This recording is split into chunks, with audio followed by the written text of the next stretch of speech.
예, 반갑습니다.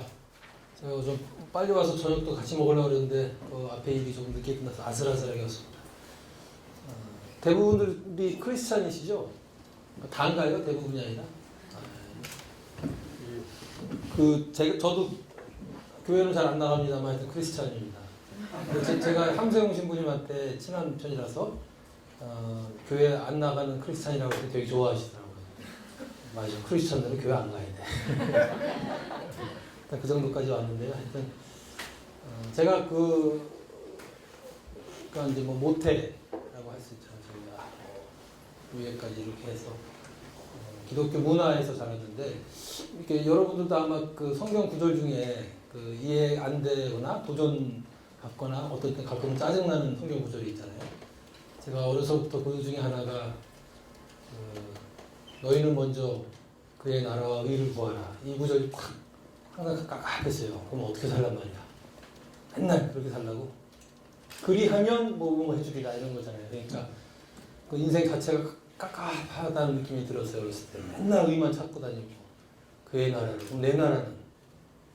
이런 생각이 들어서 그냥 이렇게 넘기고 그랬는데 우연히 그러니까 하여튼 현재로서는 운 좋게 나중에 또 해석이 바뀔지 몰라도 하여튼 좀 편안하게 저를 만든 해석을 하게 됐어요. 그러니까 뭐 그의 나라는 뭐 우리가 이루어지며 갈 수 있는 그런 것이겠고 그의 의를 구하라는 그 의가 꼭 그 우리 사회에서 얘기하는 저스티스가 아니구나 그런 거를 영어 성경을 읽다가 이거야 이런 의미야 그러면서 이렇게 편해졌는데 그냥 의가 what he requires of you 이렇게 번역이 되어 있더라고요. 그 영어 버전은. 그러니까 의가 뭐 사회적으로 말하는 그런 정의, 객관적으로 규정된 정의 이런 게 아니라 뭐 의인 이럴 때 의가 아니라 그냥 하나님이 너한테 원하는 바를 실천하는 사람. 그게 이제 칭의 그런 거 아니겠어요? 의. 제가 좀 이상한 방향으로 가고 있는데. 근데 제가 이 얘기를 왜 하냐면 제가 세례물결 아카데미라는 데서 하겠냐는 얘기 들었을 때 그 소개를 보니까 제가 대충 알만한 조직인 것 같아서 굉장히 기뻤어요. 오랜만에 교회까지 다니는 크리스찬들을 만날 수 있겠구나 이렇게 해서 왔는데 이렇게 오다가 지금 생각해 보니까 내가 얘기하려는 민주주의가 사실은 그것 그러면서 그 의의를 조금 더 들어가고 그 내용이 있을 거 아니에요. 그가 원하는 바가 뭘까? 근데 성경에 구약이든 신약이든 가리지 않고 나오는 게 아마 뭐 다른 데서도 물론 가능하겠지만 의인이라는 용어가 나올 때 보면 그 앞뒤로 항상 그 약자를 돌보는 맥락이 나와요. 그죠? 고아와 과부와 나그네를 돌보라든가 뭐 아픈 사람 찾아가라든가 깜빵에 갇힌 사람 또 한번 쳐다보라든가 이런 얘기들. 그러니까 의인이 어쩌면 그가 원하는 바는 약하고 외롭고 소외되고 배제된 사람들 어떤 방식이든 간에 당신들이 할 수 있는 방식으로 좀 챙겨주거라. 그런 것 같아요. 근데 그것도 꼭 너무 힘들지 그 자체도. 평생 어떻게 약한 사람만 보고 살아. 근데 그것도 그냥 맡기라는 거 아니에요? 맡겨라. 어떻게 살아갈지는. 너도 약한 사람이니까. 뭐 하여튼 그런 스토리인 것 같은데 그래서 목표는 약자와 소수자 돌보기. 수단은 그분에게 맡기기. 뭐 이렇게 정의를 했어요. 그때 편해지더라고요. 그때 교회도 안 나와도 됐어요. 그래서 그래 그렇게 성질이 그렇지. 하여튼 그렇게 됐는데 제가 오늘 말하려는 민주주의가 오늘 오다가 지금 지하철에 생각나는데 그거 비슷하다 그런 생각이 나서 갑자기 처음에 얘기하게 됐는데요. 약자를 돌볼 수 있는 민주주의 그거 같아요. 참 민주주의란 오늘 스토리가 그런 스토리입니다. 그래서 매우 상식적인 거예요. 단지 제 강의를 가끔 듣고 아주 짧은 순간 조금 당황하거나 어려워하는 분들은 그냥 용어 때문에 그래요. 생경한 용어니까. 평소에 안 쓰는 뭐 학문이라고 할 수 없잖아요. 그죠? 긴 얘기를 짧게 하려고 그러니까 자꾸 개념을 만들죠. 최장집 선생 같은 분은 사회과학은 딴 게 아니라 그냥 개념화 작업이다 라고 정의를 하더라고요. 컨셉츄얼라이제이션. 그 개념을 만들어가는 것. 중요한 얘기 같아요. 그래서 개념을 만들다 보니까 이렇게 압축적으로 요약하다 보니까 뭐 이상한 용어들이 많잖아요. 근데 들어보면 사실 상식적인 거예요. 상식에 어긋나는 것은 더 이상 사회과학이 아니겠죠. 그래서 합의제 민주주의입니다. 합의제 민주주의론 서론인데요. 시계가 저기 있죠. 제가 7시 반에 시작했다고 치고 서로는 우선 새로운 민주주의라는 거는 얘기는 헌민주주의가 있다는 얘기잖아요. 그죠? 지금의 민주주의. 소위 이제 87년 체제라고 하는 거죠. 중요한 민주주의죠. 사실 우리가 선배들이 굉장히 힘들어서 쟁취한 건데 그런데 이제 그 후에 이제 민주국가가 됐다고 하죠. 우리가. 그런데 한국 민주주의에 대한 평가가 이거 제일 많이 나오는 게 이 평가죠. 이거. 첫 번째 이거. 우리 한국 민주주의가 어떻게 평가하냐. 우리 스스로들의 평가예요. 신문, 방송, 뭐 우리도 사이에서 이런 얘기 많이 들었을 텐데 87년 체제 한국은 이런 민주주의 살고 있다. 절차적 민주주의는 이루어졌으나 실질적 민주주의는 달성되지 않았다. 그러니까 실질적, 절차적 의미는 대충 알겠죠. 그죠? 특히 여기서 실질적 민주주의라 하면 민주주의의 이상이 삶에도 녹아있는 거. 그죠? 시장이나 경제 영역에도. 이거에 정확할까? 이런 의문부터 시작합니다. 앞에 거, 뒤에 거, 실질적 민주주의가 달성되지 않았다. 이거는 뭐 다 동의하죠. 이건 뭐 수구 보수라고 불리는 집단들도 동의하잖아요. 현실이 그러니까 경제 불평등도 심하고 복지국가 수준 너무 한심하고 이러니까 이건 뭐 다 동의하는데 앞에 거가 문제예요. 절차적 민주주의가 이루어졌다고 여기서부터 이제 문제 제기를 해야 돼요. 민주주의는 불가능해요. 그게 불가능의 명제라고 하는데요. impossibility theorem이라고 있는데 불가능하죠. 상식적으로 불가능하죠. 모두가 시민이라고? 아니 모두가 주인이라고? 그래서 주인에 따라서 정치를 작동하게 한다? 그래서 민주주의야? 시민이 주인인 정책, 퀄러티? 말은 좋은데 불가능하죠. 어떻게 주인이 이렇게 많은데 누구의 뜻을 따라요 그러나? 여러분들 혼자 있어도 심지어 내 뜻이 내가 뭔지 모르는데 3명, 4명, 100만 명, 1000만 명 1억 이상이 모였는데 다 주인인데 그럼 어떻게 제너럴 윌이랄까? 콜렉티브 윌, 그 사회 전체 집단의 의사를 어떻게 파악을 해요? 모르죠. 그게 불가능해요 사실은. 오늘 끝나고 나서 뭐 어디 갑시다. 우리가 뭐 음식을 먹으러 가든 뭐 디저트를 먹으러 가든 뭘로 먹으러 갈래요? 민주적으로 결정해 보세요. 밤새도 안 나와요. 뭔가 다른 기제가 들어가야지.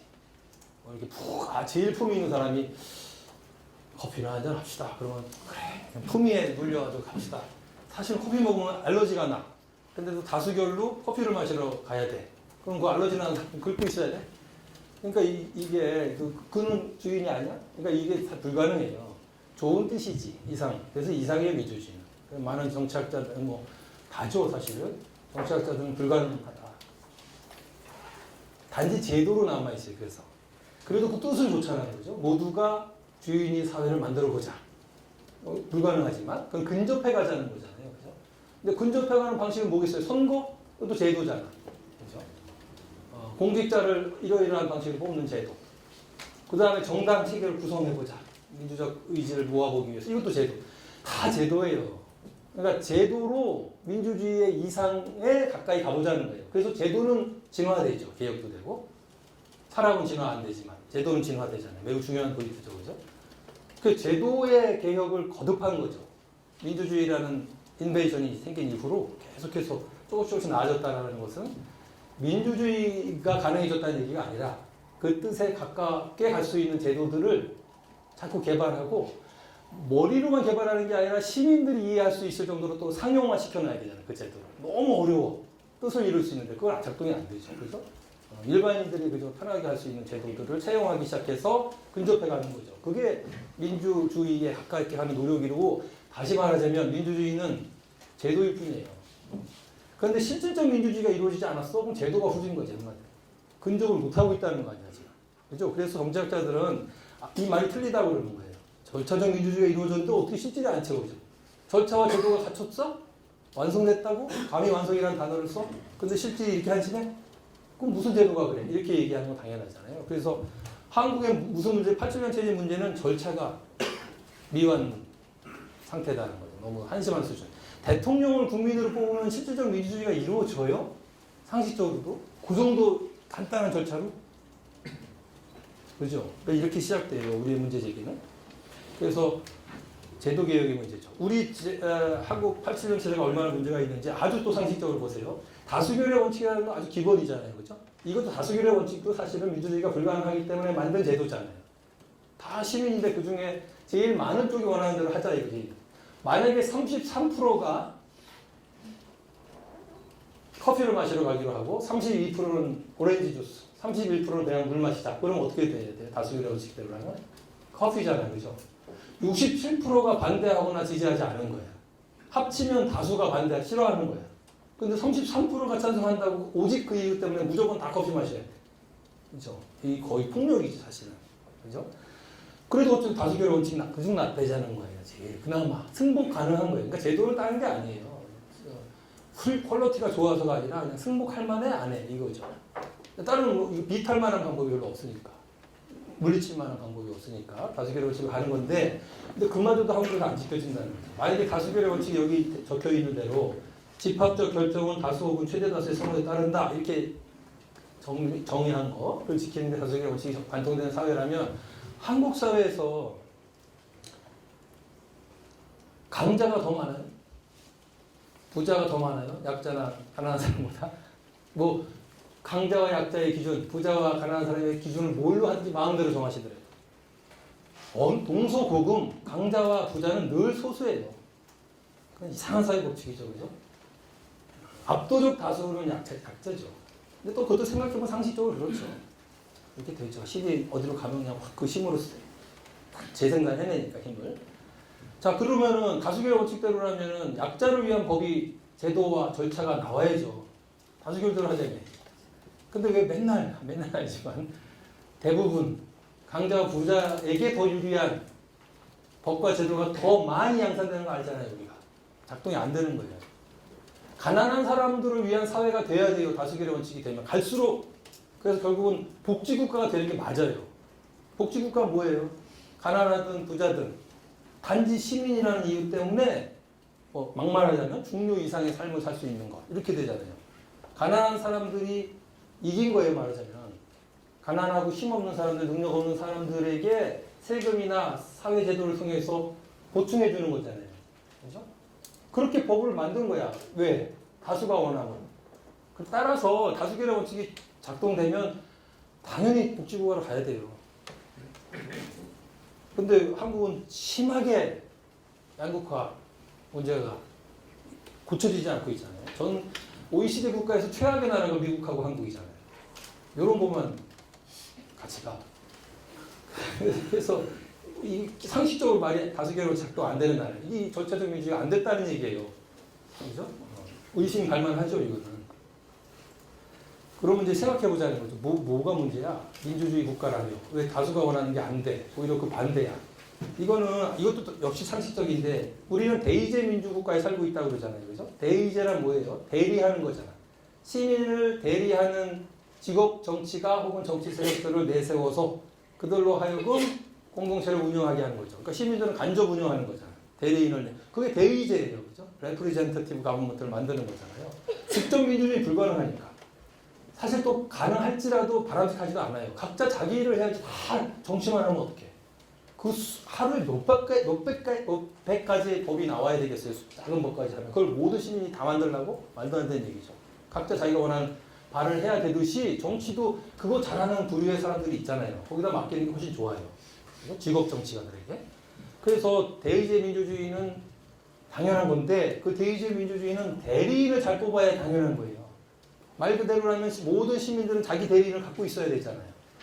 그게 정치적 대표성의 보장이라고 표현하는 거예요. 누구나 자기의 정치적 대표를 가져야지. 그죠? 우리가 맨날 싸워? 길거리에서? 그거 없애자고 민주주의를 만든 거잖아요. 대신 평화적으로 싸워주는 대리인들을 정치권을 보낸 거 아니에요. 국회의원이든 뭐 정부 구성원이든. 근데 보세요. 그렇다면 정치적 대표성을 모든 집단들에게 보장해줘야 대의제 민주주의가 작동하겠죠. 노동자들은 노동자의 대표를 정치권에 보내고, 사용주, 자본가들은 그들의 대표를 보내고, 청년들은 그들의 것, 여성들은 여성의 대표. 만약에 갈등의 주체가 청년, 여성, 노동자, 자본가라면 문제는 민주주의가 존재하는 갈등 풀려고 그러는 거잖아요. 평화적으로. 따라서 갈등의 주요 주체들은 다 정치적 대리를 갖고 있고, 그들이 국회나 정부에서 평화적으로 대표해서 대화와 타협으로 어려움을 풀어가라는 거잖아요. 정치적 대표성이 보장되면 작동하는 거죠. 근데 여기 우리 알다시피 이 대의제 민주주의의 그냥 by definition 그 개념 자체인 정치적 대표성 보장이 안 된다는 거예요.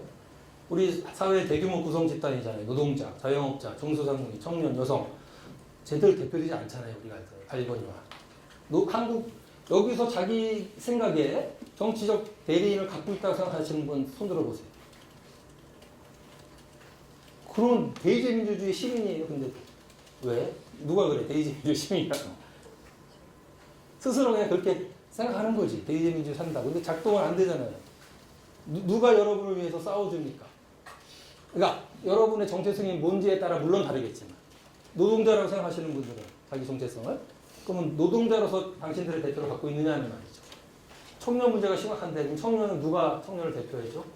이런 문제를 생각해 보면 우리나라는 한국은 수만 많지 집단들이 대규모 집단일수록 오히려 그러니까 수가 많은 대규모 집단 정치적 대표가 없어요. 노동자 특히 비정규직 노동자가 제일 심각한데 갈등 주체로서 누가 대표해요? 전문적으로 정의당 요새는 좀 바뀌었잖아요. 사실 그렇지도 않아. 근데 그렇다고 쳐도 대표는 뭐해? 군소정당인데 뭐 법도 못 만드는데 원내교섭단체는 돼야 그래도 뭐 발의도 할 거가 아니야. 그죠? 그러니까 원외 정당이던가 녹색당처럼 원내로 들어와 봐야 군소정당이야. 그러니까 유력 정당이 필요해요.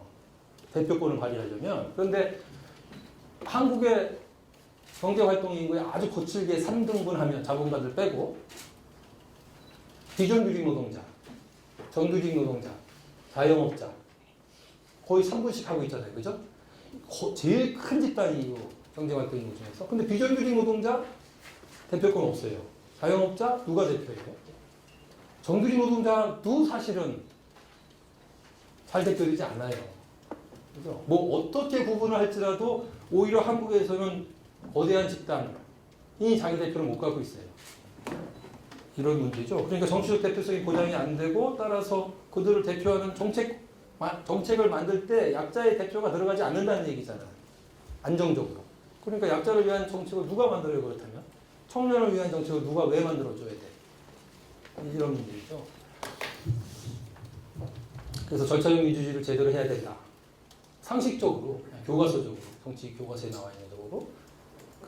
이제 그런 의미에서 요 개념이 또 좋아요. 유용해요. 이 politics of inclusion이라고 하는 거. 포괄의 정치. 인클루드 하라는 거예요. 누구를? 어디에? 정치 과정에, 정책 결정 과정에 시민들을 가급적 누구나 아니면 좀 더 조직적 의미로 해야 된다면 주요한 사회 경제 집단들, 더 정확히는 갈등 주체들을 인클루드 시켜야지 마땅히 대의제가 작동한다는 거 아니에요. 그렇죠? 갈등의 주체들을 다 인클루드 할 수 있는 정치, 이게 포괄의 정치 혹은 포용 정치라고 해요. 그럼 포용 경제, 포용 사회로 가는 건 당연하죠. 왜냐하면 갈등의 주체들이 정책, 제도, 법 결정 과정에 들어가잖아요.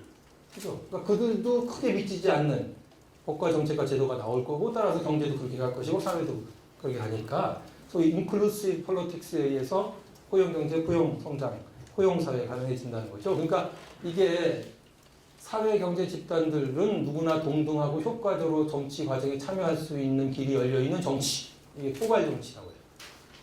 그렇죠? 배제를 시키는 게 아니라 포괄시키는 거, 포용시키는 거. 이게 절차적 민주주의의 핵심 아니겠어요? 그렇게 포괄의 정치가 작동할 수 있는 절차와 제도를 갖추는 거죠. 그럼 실질이 갖춰지는 건 당연하겠어요. 시간이 흐르면 흐를수록. 그렇죠? 자, 그렇다면 구체적으로 그 포괄 정치에서 누가 주인공이냐? 정당이에요. 대의제 민주주의의 주인공은 정당이잖아요. 그렇죠? 솔직히 말해서 어떻게 5천만이라고 하면 한국 인구가 5천만이 하나하나 정치적 대리인 갖고 말이 안 되잖아요. 그죠? 직접 민주주의지 가고. 그러니까 그룹핑을 하는 거잖아요. 그죠? 많은 갈등을 많이 겪는, 공유하고 있는 집단들. 노동자, 만약 노사관계가 복잡한 나라, 노사 갈등이 심한 나라라면 노동자 집단과 사용자 집단. 도농 갈등이 심한 나라라면 또 도시 대표들이 있고, 농민 대표들이 있고, 민족. 한국은 다행히 그런 건 없지만 종교 갈등 있으면 정당들이 생기잖아요. 다 이렇게 하여튼 그 나라 사정에 맞는 갈등 주체들을 대표할 수 있는 정당이 생기잖아요. 그러니까 정당 민주주의라고 하죠. 그죠? 대의의 주체들이 주인공들이 정당이니까 따라서 한국은 그 말이 뭐냐면 대표자로서의 정체성이 뚜렷한 정당들이 국회와 정부에 쫙 포진되어 있어야지 대의제 민주주의가 포괄 정치가 작동한다는 건데 그런 정당들이 없다는 거죠. 정치적 대리인으로서의 정체성이 분명한 정당들이 유력한 정당들이 여럿 있어야겠죠. 그래서 의회 과정, 행정부 과정에서 늘 있어야겠죠. 이게 포괄의 정치라고 하는데 정당 정치 활성화 됐다라고 하는데 우리는 이렇지 않잖아요. 우리가 알지만. 그럼 어떤 민주주의가 그런 민주주의가 있죠? 있죠. 물론 정도의 차이죠. 완벽한 민주주의는 없겠지만 정도의 차이는 크죠. 그래서 민주주의의 다양성이라고도 부르는데 민주주의는 하나가 아니에요. 대통령을 우리 손으로 뽑는다고 민주주의라고? 뭐 민주주의겠죠. 그러나 아주 한심한 수준의 민주주의 정도밖에 안 되는 거죠. 그거는. 그래서 만약에 100개의 민주국가가 있다면 100개의 민주주의가 있는 거예요. 정확히는. 그죠? 절차와 제도니까. 절차와 제도가 어떻게 나라마다 똑같겠어요. 다 다르지. 조금씩이라도. 그런데 유형 구분을 해야 어떤 핵심 요소들을 갖고 있는 민주주의가 훨씬 절차가 이상에 가깝게 하더라. 뭐 이런 게 함의가, 교훈이 생겨질 거 아니에요. 그래서 비교 정치학자들, 비교 민주주의학자들은 끊임없이 유형을 나눠봐요. 어떤 유형이, 어떤 게 핵심 요소일까. 거기에 가장 세계적으로 성공했다는 사람이 레이 팔터라는 사람이 있는데요. 이 사람 제가 대학원에 있을 때, 박사과정에 있을 때도 할아버지였는데 지금도 역시 할아버지로서 계속 공부하고 있어요. 수십 년을 이 민주주의 패턴, 유형을 하는데 그러니까 80년대에서부터 책을 계속 몇 년에 한 번씩 이렇게 업그레이드 하는 거죠. 업데이트는 물론이고 하는데 최근 버전이 2012년에 나왔었거든요. 거기에 드디어 한국이 들어갔어요. 36개 샘플에. 그래서 한국이 이제 더 노출됐죠. 한심한 날. 아예 안 들어가는 게 좋았을 텐데. 자, 그랬을 때 그 레이 팔터는 이렇게 크게 두 유형이 있다고 구분하고 매우 상식적이에요. 그러니까 이게 성공했다고 표현되는 건데 다수제 민주주의와 합의제 민주주의로 구분할 수 있다. 물론 좌파, 우파, 진보, 보수 이렇게 얘기할 때 명확하게 못 나누듯이 상대적 개념이니까 이것도 그러해요. 그러나 그 특성들은 있죠. 이념형들은 분명히 있죠. 그러니까 다수제 민주주의라는 것은 다수, 머저리티. 근데 주로 상대적 다수예요. 절대 다수는 아니고 상대적 다수가 룰하는 민주주의라는 거예요. 아까 얘기했듯이 33%가 상대 다수잖아요. 그죠? 영국인들이 디자인한 거예요. 그러니까 인류 최초의 민주주의 디자인이에요. 이 다수결의 원칙이 작동하는 거. 그래서 웨스트민스터 모델, 영국 모델이라고 부르는데 그 영국 의회 성 이름을 따서. 근데 이거는 우리가 아는 바로 그 민주주의예요. 그죠? 1등 뽑기 게임 하잖아요. 우리는. 다수를 뽑는 거죠. 다수. 1등 개인이든 1등 정당이든 하여튼 다수를 형성한 개인 혹은 세력, 정당에게 정치 권력을 몰아주는 거죠. 못해? 그럼 다음 임기에 다른 쪽으로 바꾸면 되잖아. 이렇게 정당화되는 거예요. 적어도 임기 동안 보장해 주는 거죠. 실질적으로 독주를 보장해 주는 거야. 승자 독식 체제죠. 이건 룰에 불과해요. 안 그러면 어떻게 다 주인이라며. 그러니까 이렇게 하자라고 약속한 거예요. 그죠? 다수를 뽑아서 다수에게 힘을 몰아주자. 그가 잘하게 맡겨두자. 간섭하지 말고. 못하면 심판하면 되잖아. 이렇게 하는 게 다수제 민주주의예요. 영국이 디자인했고 영국의 식민지들 당연히 채택했죠. 그래서 영연방 국가들 캐나다, 호주, 뉴질랜드 그 다음에 식민지였던 미국 그리고 미국의 식민지는 아닌데 왜 뽑았는지 미국과 그대로 수입한 한국 이 정도가 다수제 민주국가예요. 소수예요. 오히려 이게 중요합니다. 우리는 민주주의가 다 이런 줄 알잖아요. 다수가 뽑히면 당연히 법적, 문화적 정당성을 갖고 있다. 그렇게 안 보여요. 그렇게 생각하는 나라들은 OECD 34개 국가 중에 한 5개, 6개 국가 정도가 그렇게 생각해요. 나머지 거 그런 게 어딨어? 말이 돼? 그게 합의제 민주주의예요. 그렇게 하는 게 말이 안 된다고 생각하는. 컨센서스 데모크라시인데 물론 100% 합의는 불가능하지만 합의를 향하여 계속해서 협의하고 대화하고 타협해서 같이 룰하는 거. 이걸 합의제 민주주의라고 하는데 이걸 보통 유럽형 민주주의라고도 해요. 왜냐하면 영국 빼고 유럽의 거의 모든 나라가 이런 식의 민주주의를 갖고 있으니까. 그래서 밑에도 썼죠. 이 세 번째 조그만 다이아몬드에도 합의제가 선진국 민주국가의 보편적 유형이다. 34개국 중에서 그 다수제의 대표적인 선거제도인 소선거 유대표제 같은 걸 택하는 나라는 한 대여섯 개 국가밖에 없고 나머지 다 비례대표제예요. 그게 왜 비례대표제 얘기가 나오는지 그 두 번째 큰 다이아몬드에서 얘기를 하고 있는데 다수제하고 합의제의 특성을 레이 팔터 같은 사람은 평생 공부했을 테니까 뭐 첫 번째 책에서는 뭐 6개, 6대 특성, 그 다음에 8개, 지금 이제 마지막에 10대 특성까지 왔는데, 물론 10대 특성을 다 가지고 구분을 하면 정확하죠. 정확도가 높지만, 핵심은 요 세 가지 제도예요. 소위 이제 비교 정착에서 얘기한 3대 제도라는 거잖아요. 선거제도, 물론 민주주의입니다. 민주주의의 3대 제도. 선거제도, 정당 체계, 권력 구조. 당연하죠. 3대 제도. 요 세 가지 핵심 정치 제도가 다수제와 합의제 간에 분명한 차이를 보여요. 이념형적으로. 다수제 민주주의라고 하는 것은 선거제도는 소선거구 1위 대표제, 정당 체계는 양당제, 권력 구조는 단일 정당이 정권을 차지하는 단일 정당 정부.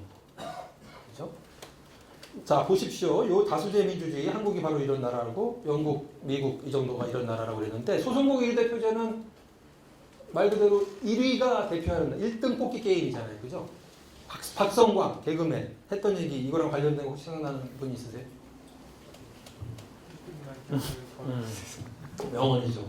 명언이라고 생각나. 그거 보고 감동했어. 박지성이 좋아할 만하구나 그랬어요. 1등만 기억하는 더러운 세상. 딱 이렇게 명언을 날렸잖아요. 딱 1등 뽑기 게임이죠. 한 표 차이로 2등 해도 그 사람은 그냥 묻히는 거잖아요. 그죠? 아무 상관없어요. 억울할 필요 없어. 그냥 1등만 의미가 있어요. 1등만 기억돼요.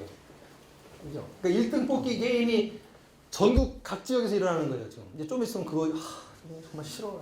좀 있으면 진짜 그 짓이 벌어져. 이미 시작됐죠. 지금. 얼마나 진짜 요번 선거는 최악인 것 같아요. 제가 보니까 왜 이렇게 마지막으로 이러고 그다음부터 좋아지려고 그러나 정말 이 greediness, 그냥 이 최악이 저쪽이나 이쪽이나 하여튼.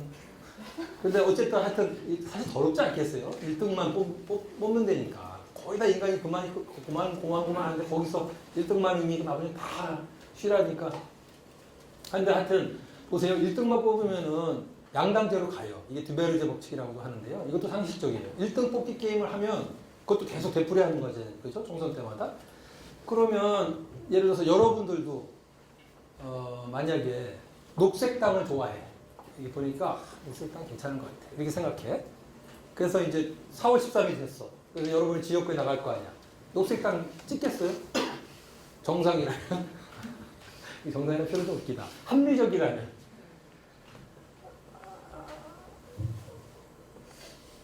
대부분 안 찍죠. 왜냐면 떨어지기 뻔한데. 그치?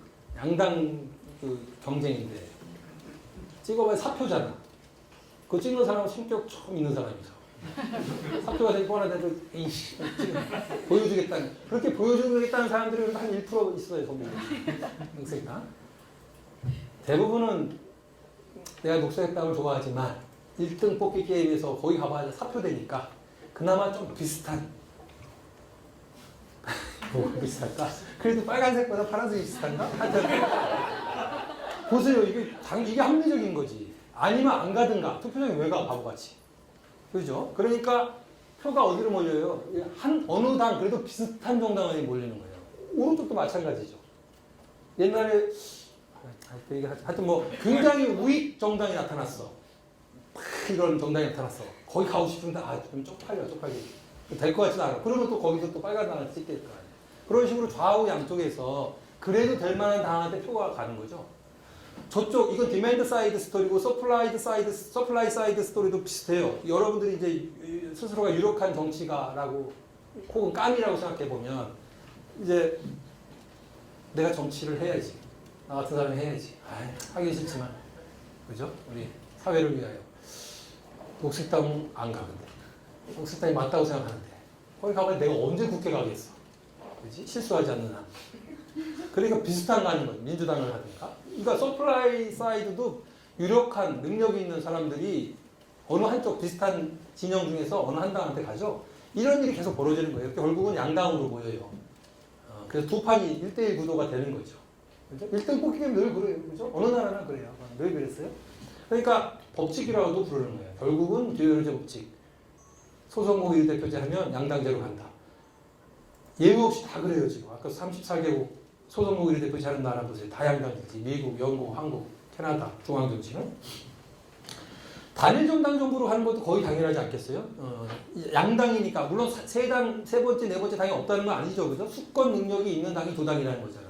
그러니까 둘 중에 하나가 정권 잡잖아요. 그러니까 단독 조건이지. 그러니까 단일 정당 정부로 가죠. 그러니까 이게 패키지로 같이 가죠. 그죠? 소선거 비례대표제, 양당제, 단일 정당 정부 형태.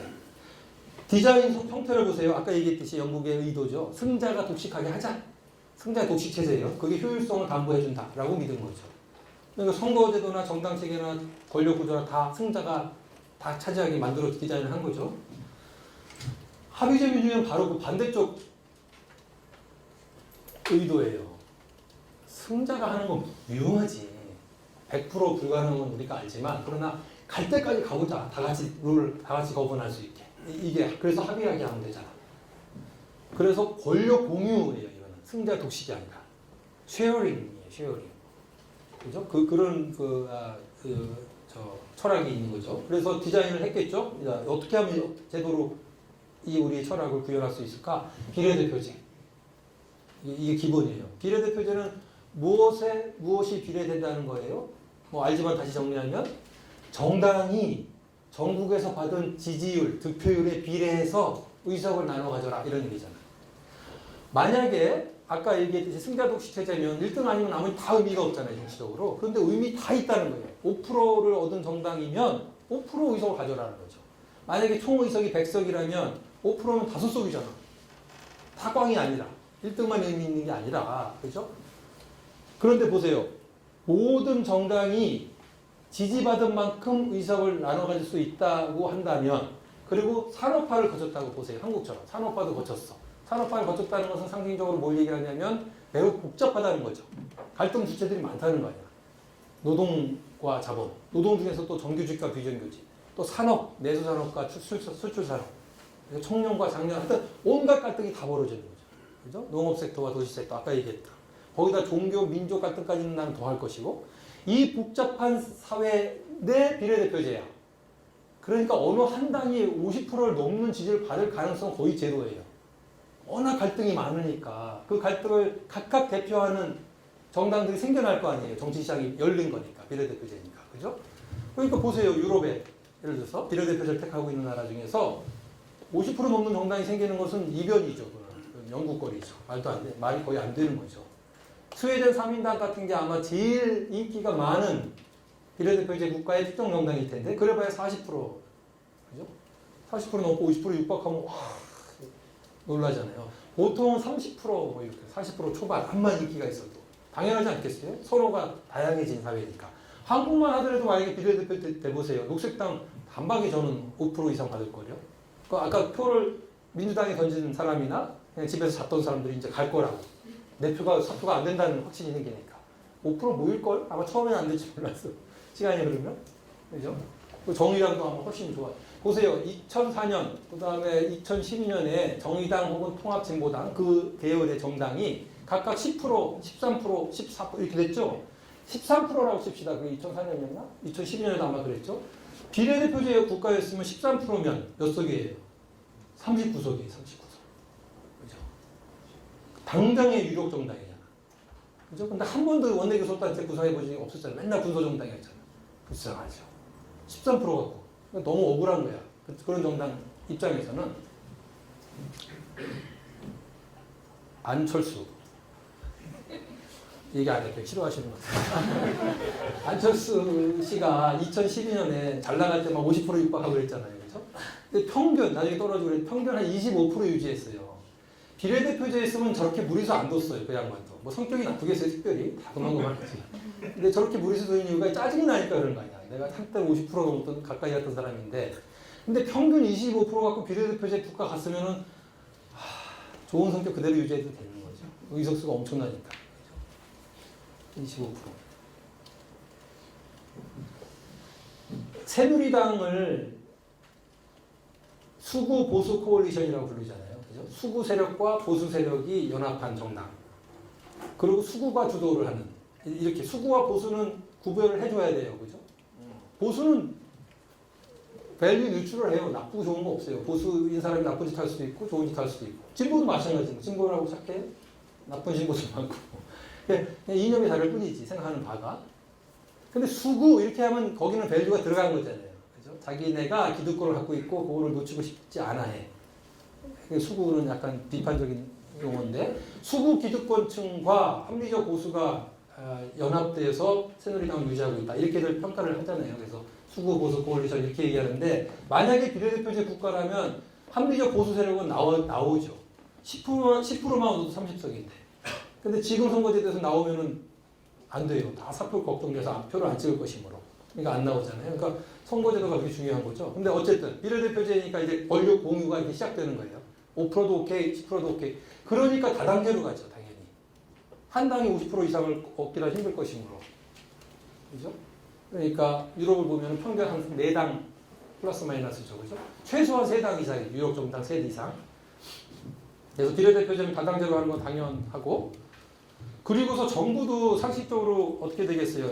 유력한 정당이 3 이상이야. 어느 한 정당이 50% 이상 못 가죠. 그러면 안정적인 다수파 정부를 구성하고 싶다면 연립해야죠. 30%짜리 정당이 뭐 15%짜리와 10%짜리를 설득해서 60% 정도 만들어서 정당을 만든다든가 이렇게. 그러니까 연립정부가 당연히 비례대표제 국가는 예외 없이 연립정부 형태가 일반적인 형태죠. 요게 또 제도 패키지예요. 비례대표제, 다당제 따라서 연립정부 형태가 일반적인 것.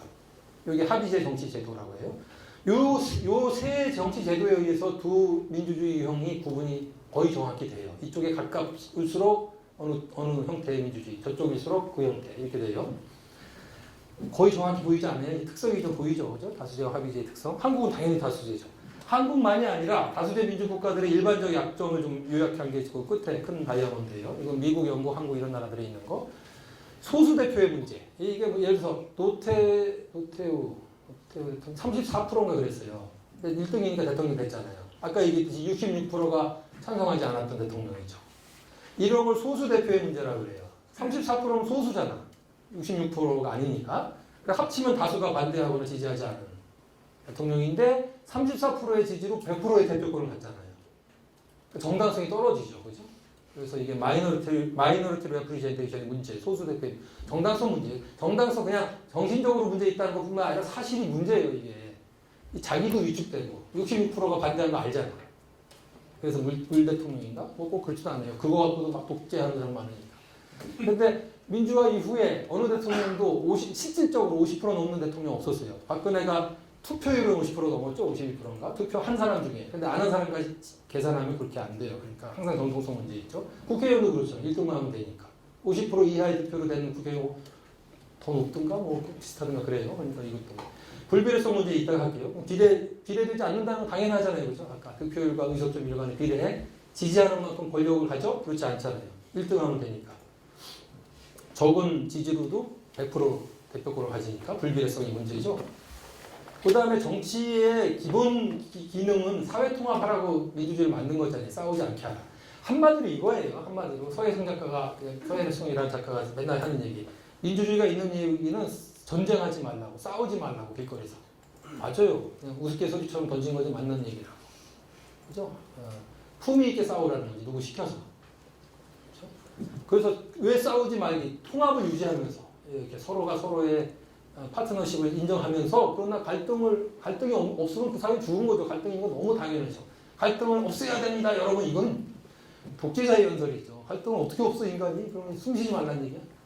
갈등은 당연히 있는데 그것을 어떻게 조정하고 관리하느냐의 문제죠. 갈등이 있느냐 없느냐의 문제가 아니라 갈등을 부추길 필요는 없겠으나 당연히 있는 것이므로 그 조정 방법이 민주주의인데 이 다수제 민주주의는 합의제보다 떨어져요. 그 기능이. 통합 기능, 조정 기능이. 왜? 승자 독식이니까. 그 말은 배제한다는 거야, 진자들은.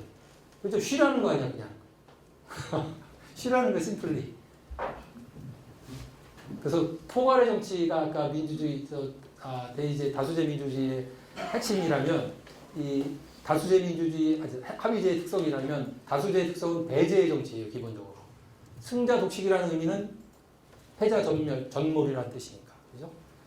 그러니까 그 말은 번갈아 가면서 정권이 바뀐다면 번갈아 가면서 승자와 패자가 바뀌는 거잖아요. 정당만이 아니에요. 그 정당의 지지자도 계속 바뀌죠. 그러니까 우리나라, 한국도 지금 심각한 문제 중에 하나가 어느새 뭐 새누리파 사람과 이 나머지가 구분되는 듯한 느낌? 이런 불안감이 좀 있어요. 하여튼 심각해요, 이거. 내재의 정치 작동. 국가 정치 불안 요소 이것도 문제죠. 이것도 뭐 미국, 영국, 한국 다 문제죠. 정권이 바뀌면 정책이 바뀌죠. 특히 정권의 교체에 관계없이 지속성이 반드시 필요한 정책 영역들이 있어요. 그래서 뭐 통일 정책이라든가 대북 정책, 외교 정책, 복지 정책 이런 것들은. 근데 그게 좌우 정권이 바뀔 때마다 이 기조 자체가 흔들리면 이 국가가 아주 취약해지지 않겠어요? 그런 문제가 있죠. 그 다음에 이제 행정부한테 힘을 몰아주는 경향들이 다 있으니까 그 디자인 자체가. 그래서 이거 독소는 어떻게 막을 것인가 이런 좀 가외, 엑스트라 비용을 써야 돼요. 그거 막기 위해서. 그래서 사실은 미국이 그러니까 제왕적 대통령제라는 게 미국에서 나온 얘기인데 미국의 정치학자들이 어떻게 한 사람이 국가 원수인 동시에 행정부 수반이냐 제왕이네 이렇게 비아냥거리는 건데 근데 그런 미국도 이런 변제장치가 많아요. 우리가 알다시피 그러니까 한국의 대통령은 미국의 대통령보다 여소야대만 아니라면 훨씬 세요. 제왕 그 이상이야. 제왕 위에는 뭐가 있는지 잘 모르겠는데 하여튼 보세요. 미국이 제왕이라고 우리가 보기엔 우습지. 저까지 갖고 제왕이래. 50개 주가 있잖아요. 그죠? 유나이티드 스테이트잖아요. 각 스테이트가 독립국가의 사실은 였잖아요. 그죠? 그래서 그들의 자율성이 얼마나 뛰어난지는 잘 알려져 있잖아요. 그죠? 뭐 국방, 외교 이렇게 맡겨야 될 거 외에는 여전히 자율성을 유지하잖아요. 주지사가 거번하는 거 주는 그죠? 그러니까 대통령 거기까지. 그러니까 이게 담당대처 다 가져가는 게 아니잖아요. 거기서 걸리죠. 상원 의원들의 존재, 각 주에서 2명씩 대표가 나와 있잖아요. 거의 대통령의 그 권위가 필적할 만하잖아요. 상원들의 존재. 그죠? 상하 양원제에서 오는 구속. 제일 센 거, 사법부의 완벽한 독립성. 이건 오히려 사법 정치를 걱정할 정도로 그 독립성이 뛰어나잖아요. 대통령이 결정해도 다 사법부가 안 된다면 안 되는 거 아니에요? 이렇게 견제 정치가 다닥다닥 붙어 있는데 제왕이래. 참, 우리는 어쩌란 말이에요. 자, 이제 한국의 민주주의, 아까 지금 4개 요약한 것은 다수제 민주주의 일반의 약점이라면 그 중에 다수제 국가의 한국은 독점 다수제라고도 불리는 이유가 정말 우리는 뭐 하면 확실하게 하니까. 다수제도 확실하게 생각 독식이죠. 이건 다덤별하지. 위임 대통령제 얘기는 했으니까 그냥 밑에 거 큰 다이아몬드 위임 대통령. 위임 대통령제라고 불리우는 거는 이게 기교정치학자 중에 일부가 라틴 아메리카의 과거 몇 나라와 한국 같은 나라는 제왕적 대통령제라고 불리기는 너무 세다는 거죠. 대통령의 힘이. 그래서 거의 백지 위임장을 받은 것처럼 행동할 수 있는 대통령제라고 해서 위임 대통령제라고 불러요. 막강하죠. 지금 우리 얘기 안 해도 되니까 위임 대통령 하지 말고 위에 거부터 할게요. 위에 거만 할게요. 여기서는. 정당 정치의 후진성 얘기를 해야 되는데 이게 한국 다수제 민주주의의 핵심 문제예요. 우린 다 아까 얘기했지만 뭐 미국이나 영국도 불비례성이 심각해요. 뉴질랜드도 그랬고 이 소선거 1대표제는 성격상 불비례성이 1등만 뽑는 거니까 그죠? 다 사표니까. 근데 한국의 사표 발생은 유독 많이 나요. 87년 이후에 거의 매번 총선에서 50%가 사표가 돼요. 심각하죠. 그러니까 진짜 이거 가만히 어느 날 할 일 정 없으실 때 사표에 대해 생각해보세요. 이거 정말 말이 안 되는 일이에요. 한국의 시민들은 총선이나 대선 때 한 번 정치 권력 행사하는 거예요. 보통 때는 그냥 맨날 당한다고 표현은 웃기지만 하여튼 뭐라고 해야 할까. 자기 정치 권력을 행사한다는 뿌듯함을 느낄 게 별로 없죠. 그냥 건건히 살아가는 거지. 근데 그때 한번 탁 살려축하고서 하는데 그것도 50%가 그냥 쓰레기로 가는 거니까 말이 안 돼요. 그러니까 민의가 반은 무시된다는 거잖아요. 1등의 간표만 카운트 되는 거죠. 왜 2등, 3등, 4등 무시돼야 되는 거냐고 도대체. 완전히 철저하게 100% 무시되는 거잖아요. 굉장히 심각한 문제예요.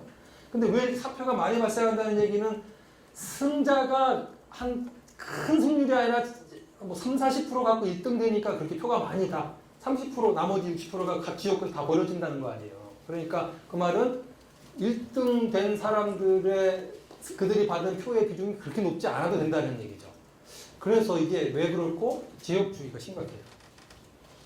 지역 감정 한번 휙 불면은 한두 표 차이로 확 바뀌잖아요. 그죠? 그러니까 이게 이 엄청난 위력을 아직도 갖고 있는 거예요. 옛날보다 지역주의가 변수로서 중요성이 떨어졌다고 하지만 여전히 작동이 굉장히 되죠. 그러니까 우리는 소선거 1대표제가 지역주의랑 결합되어 있어. 이 실상이 그 두 번째 작은 다이아몬드예요. 지역별 불비례성이 이거는 정말 매우 심각해요. 무슨 이거 참 이게 민주주의 국가라고 할 수 있을지 의심이 될 정도예요. 혹시 여러분 영남에서 그 새누리당의 득표율, 지지율이 한 몇 프로 될 것 같아요? 영남에서. 뭐 보통 우리가 새누리당을 뭐 경상도당, 영남당 이렇게 부르잖아요. 그 영남에서 새누리당의 지지율이 득표율이 얼마나 될 것 같아요? 대충. 80. 지지율 말하는 거예요. 지지율. 80. 친국하면 동의하는 걸로 간주하겠습니다. 70, 70, 80. 한 50% 어때요? 50%. 영남에서. 그러니까 지지율이, 득표율이. 그런데 의석 점유율, 영남에서의 새누리당 의석 점유율. 그게 90%가 넘어요. 호남도 비슷해요. 호남에서 민주당이, 호남이 민주당 거라고 하지만 사실 득표율 지지율 따져보세요. 그것도 50% 후반대 정도예요. 그런데 의석 점유율은 80%대 후반, 90%대 초반이에요. 이게 뭐예요? 말도 안 되는 일이잖아. 그렇죠? 그러니까 영남 사람들이 바보예요? 호남 사람들은 그냥 맹목적으로 한 당만 찍는 줄 알아요? 안 그래요. 그들도 우리랑 같아요. 어떻게 90%가 한 당을 지지하겠어. 상식적으로. 물론 이제 지역 감정이 있죠. 그러나 그것은 선거 때 솔직히 말하자면 악의적으로 왜곡되든가 뭐 이렇게 해서 그때 작동하는 거지 평상시에는 그렇지 않아요.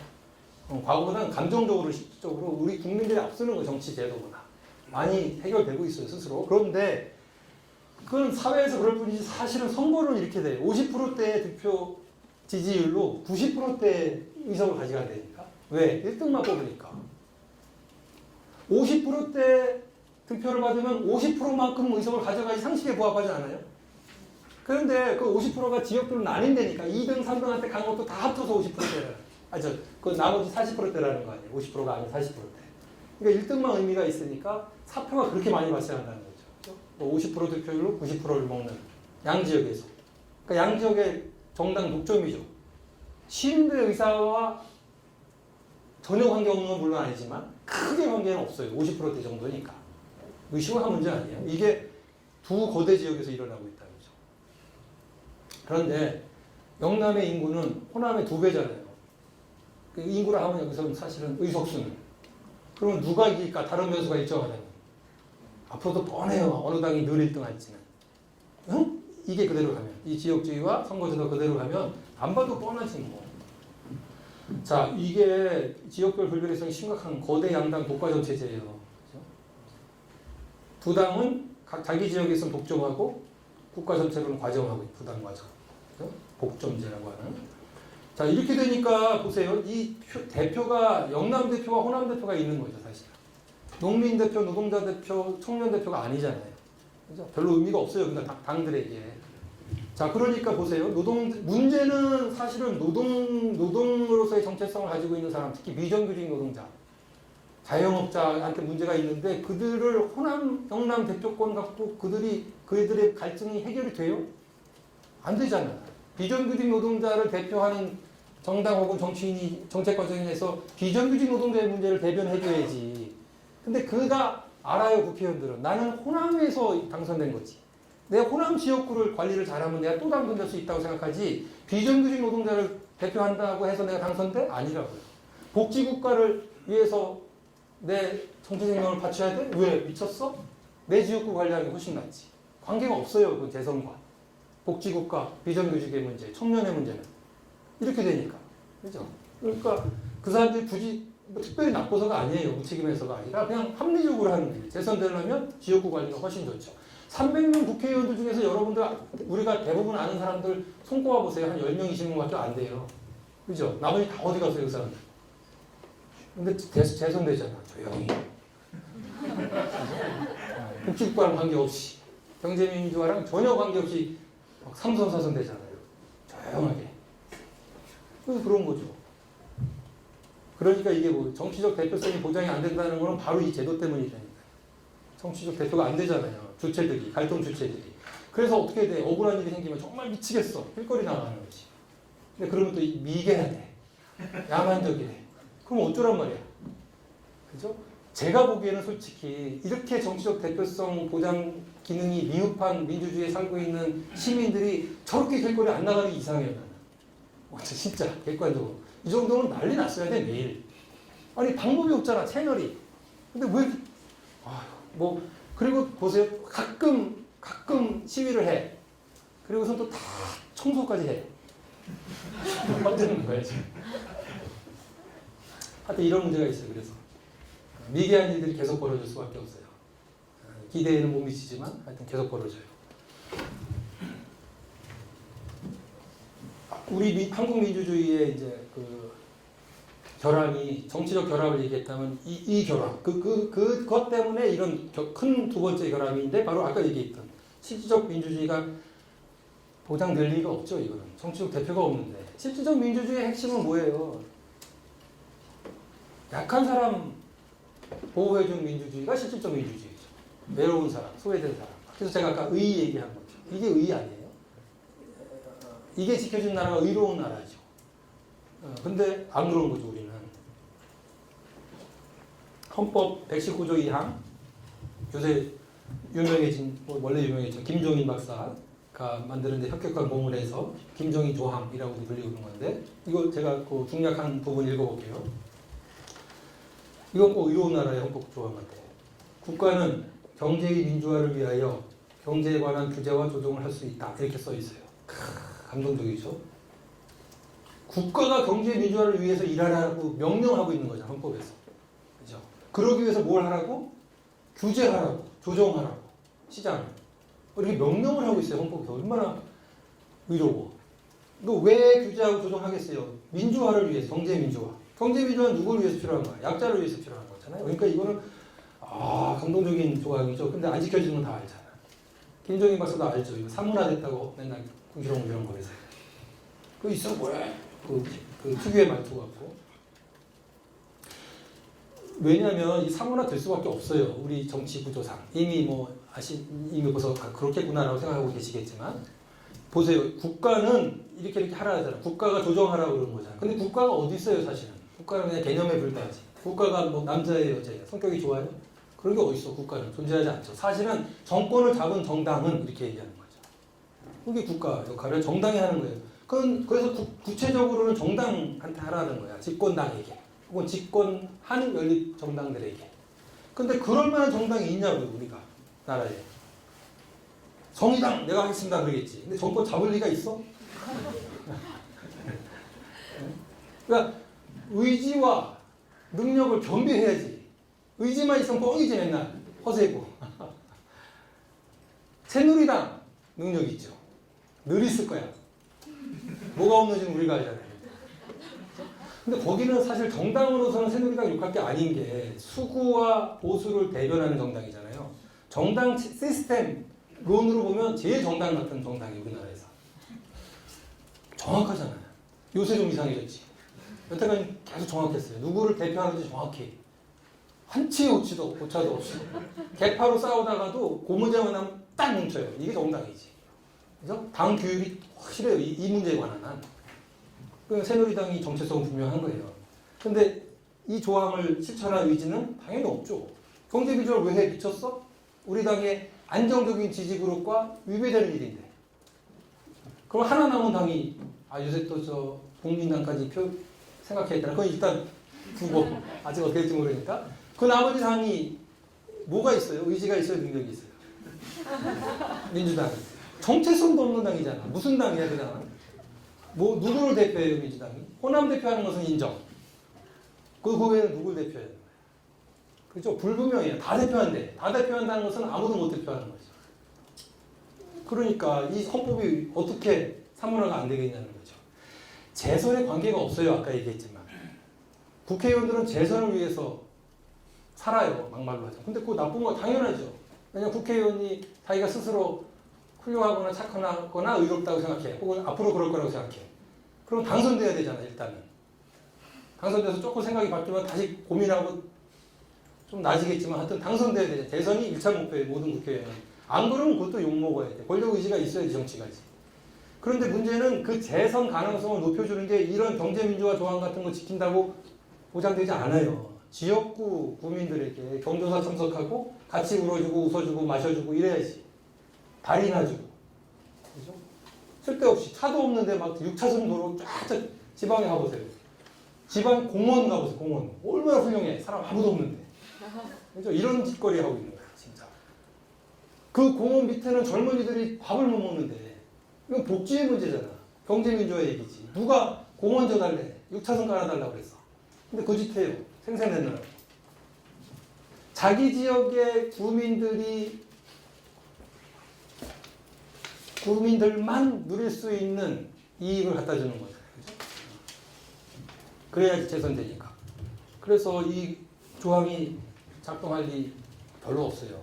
그 말은 경제민주화 조항이잖아요. 경제민주화 안 돼요. 지금 같은 정치가. 만약에 되면 같이 기뻐하죠. 안 돼요, 근데. 그래서 절차를 바꿔야 된다는 게 체제 전환론이에요. 이거는 뭐 다른 변수도 있죠, 사실은. 근데 예를 들어서 왜 한국에 이렇게 실질적 민주주의가 안 되지? 민족성이 나쁜가? 먹는 게 너무 매운 것만 먹나? 이렇게 따지면 뭐 그럴 수도 있겠지만 그거 어떡하자고. 근데 원인 중에 하나라는 거죠. 정치 제도가 모든 것은 아니겠지만 아마도 매우 중요한 원인 중에 하나. 임에는 분명히 보이지 않아요? 이거 고치자는 게 체제 전환론, 체제를 바꾸자. 그래서 체제를 바꾸면 목표를 삼아야 될 텐데 첫 번째 목표. 이거 당연히 이제 먹고 살려고, 잘 먹고 살려고, 다 같이 더불어 좋게 살려고 체제를 바꾸자는 거니까 복지국가 만들자는 거죠. 경제민주화하자는 얘기. 그러니까 새로운 민주체제의 목표 넘버원은 경제민주화 복지국가 건설. 이거는 우리 미국발 금융위기 2008년 나고서 우리 그 국가에서조차 왜 새로운 민주주의로 가자 이런 얘기 했던 거 혹시 기억하고 계신 분들 이명박 대통령조차 왜 제가 조차라고 하는 걸 알잖아요. 신자유주의적 대통령, 신자유주의가 옳다고 생각하는 대통령이었으니까 그분까지도 2008년인가 그 겪고 나서는 우리는 예외야 이러면서 역주행하듯이 하다가 막판에 공생발전론이라는 뜬금없이 공생발전하죠. 되게 웃겼는데 하여튼. 그래서 한국 민주주의가 안 된다는 얘기 했어요. 자본주의로 가야 된다. 뭐라 그랬지? 따뜻한 자본주의로 가야 된다. 그리고 조선일보도 한 2달에 걸쳐서 막 특집 내고 난리 났었어요. 그러니까 안 될 것 같으니까. 정말 큰일 날 것 같아. 공멸할 것 같으니까. 그 정도로 심각했죠. 한국 상황이. 그렇죠. 이명박 정부도 공생발전을 얘기하고 박근혜가 그때 스탠포드 대학 가서 2009년인가 디시플리드 캐피탈리즘, 그 규율이 바로 선 자본주의. 김정일 박사가 써준 거 같은데. 하여튼 그 질서자유에 기초한 새로운 자본주의 얘기했잖아요. 거기서부터 사기를 시작된 거지 사실. 네? 그래서 뭐 한국형 복지국가 하자는 거. 그러니까 이런 거짓말을 왜 했겠어요? 몰라 그때는 진심이었을지도 모르겠으나 지금은 거짓말인 게 드러나잖아요. 분명 뭐 결과적으로 거짓말이 사기지. 대국민 사기를 친 건데. 그리고 대선 총선까지 쭉 간 거잖아요. 그렇게 위기였다는 얘기예요, 한국이. 이거 경제민주화가 안 되면 이 실질적 민주주의 순위 너무 한심함으로 뭔 일이 나겠다. 큰일 나겠다. 공멸하겠다. 뭐 부자도 배가 가라앉으면 1등실에 있으면 뭐해. 어차피 가라앉는데. 그렇죠? 그런 문제였거든요. 그때 그 진보 혹은 좌파에서 훨씬 더 강력한 자본주의 수정론이 나왔죠. 그래서 이게 경제민주화 복지국가 시대정신으로 떠올랐잖아요. 알죠? 2010년 이후 그 김상용 당시 교육감이 무상급식 얘기하면서 복지국가 이슈 팍 올라왔잖아요. 그래서 총선 대선이 우리 기억나시잖아요. 그죠? 제일 뜨거운 이슈가 두 가지 경제민주화 복지국가. 그거는 그때 새누리당이 색깔도 바꾸고 뭐 당교 다 고친 거 아니에요. 작년에 복지국가 경제민주화 하겠다고. 그 당 차이가 하나도 없어요. 다 똑같아졌잖아요. 그러니까 훌륭한 나라 될 뻔했죠. 큰일 나게. 그런데 그 정도로 심각했고 각자가 자기 처방을 놨는데 차이가 굉장히 컸어요. 따뜻한 자본주의서부터 거의 사회주의에 가까운 모델까지. 근데 공통점은 이거였어요. 바로 사회공동체와 연대의 가치를 존중하자. 그러니까 시장이 사회와 따로 있다고 생각하지 말자는 거죠. 시장도 사회의 하나 구성 요소다. 그 말은 시장도 사회의 영향력을 받아야 된다는 거죠. 좀 더 자세히 말하면 사회 구성원들이 시장의 작동에 관여해야 된다. 시장의 작동도 사회 구성원들의 협의, 합의, 대화에 의해서 풀어가게 해야 된다. 자본과 기업이 다 하는 게 아니다. 자유시장 경제라 하면 자본의 자유, 기업의 자유를 100% 보장하라라는 요청이에요. 그게 가장 효율성이 완벽해진다. 자유롭게 놔둘 때. 그걸 자유시장 경제라고 한다면 이런 사회공동체 연대를 얘기하는 것은 만약에 시장을 자유롭게 그대로 둔다면 강자와 약자가 자유롭게 거래하는 얘기잖아요. 노동자가 100명이 있고 사장이 1명이 있어. 모든 노동자가 사장과 자유롭게 거래하래. 말이 자유지. 내가 사장이야. 여러분들이 다 노동자야. 여러분들 서로 경쟁을 해. 난 딱 5명만 필요해. 자유롭게 거래해 봅시다. 한 시간에 얼마 받을래? 얼마 줄까요? 한 시간에. 말해보세요. 자유롭게. 10,000원? 10,000원 이랬는데? 두 사람들 이상한 사람들이지. 여기서 5,000원 그러면 둘 다 아웃인데 자유롭게 거래하자고. 이러면 뭐예요? 바텀 투 레이스지. 내 마음이 내가 강자. 자유라는 미명하에 착취죠. 그래서 여러분들이 뭉치려니까 노동조합 만든 이유잖아. 자, 흔들리지 말자. 우리는 절대로 10,000원 밑으로는 부르지 말자. 그럼 내가 자유롭게 거래할 때 아무도 10,000원 밑으로 안 얘기하면 할 수 없이 10,000원 이상일 거 아니에요. 최소한. 그게 노조의 필요성이죠. 이게 조종이에요. 노조라는 조직을 조종하는 거지. 이게 정당들이, 정치인들이 만들어주는 거죠. 제안해주고, 띄워주고. 노조 강화. 응? 1930년대 미국의 루즈벨트가 뉴딜 정책으로 미국을 정말 그 당시로서는 적어도 70년대 초까지는 최상의 나라였어요.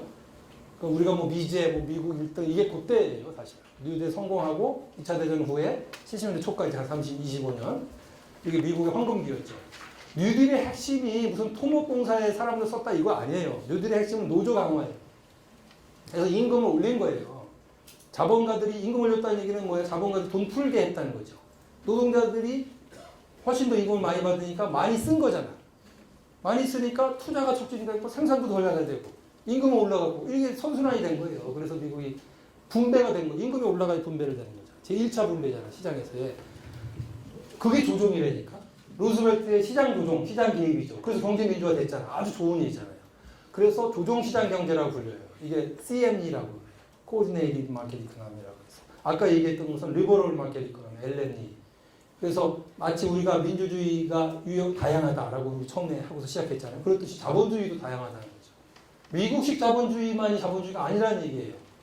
오히려 또 똑같아요.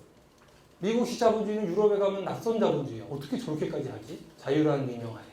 조종시장 경제가 정상이라고 보죠, 유럽인들은.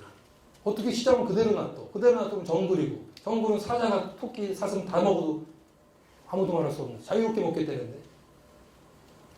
자유는 착취 미명이 되는 거죠. 그렇게 되면. 그래서 조종이 시장의 핵심이다라고 보는 게 조종시장 경제. 이 철학이에요. 당연하지 않아요? 경제민주화 아까 우리가 봤던 것도 조종하라 그러잖아요. 그죠? 115조 2항. 국가는 경제민주화를 위하여 조종하라.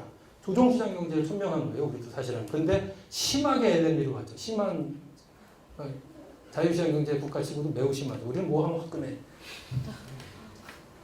그래서 근데 조정을 누가 하냐고? 요게 이제 사회적 합의주의라는 거예요. 사회 주체들, 사회 경제의 주체들이 조정에 참여하라는 거.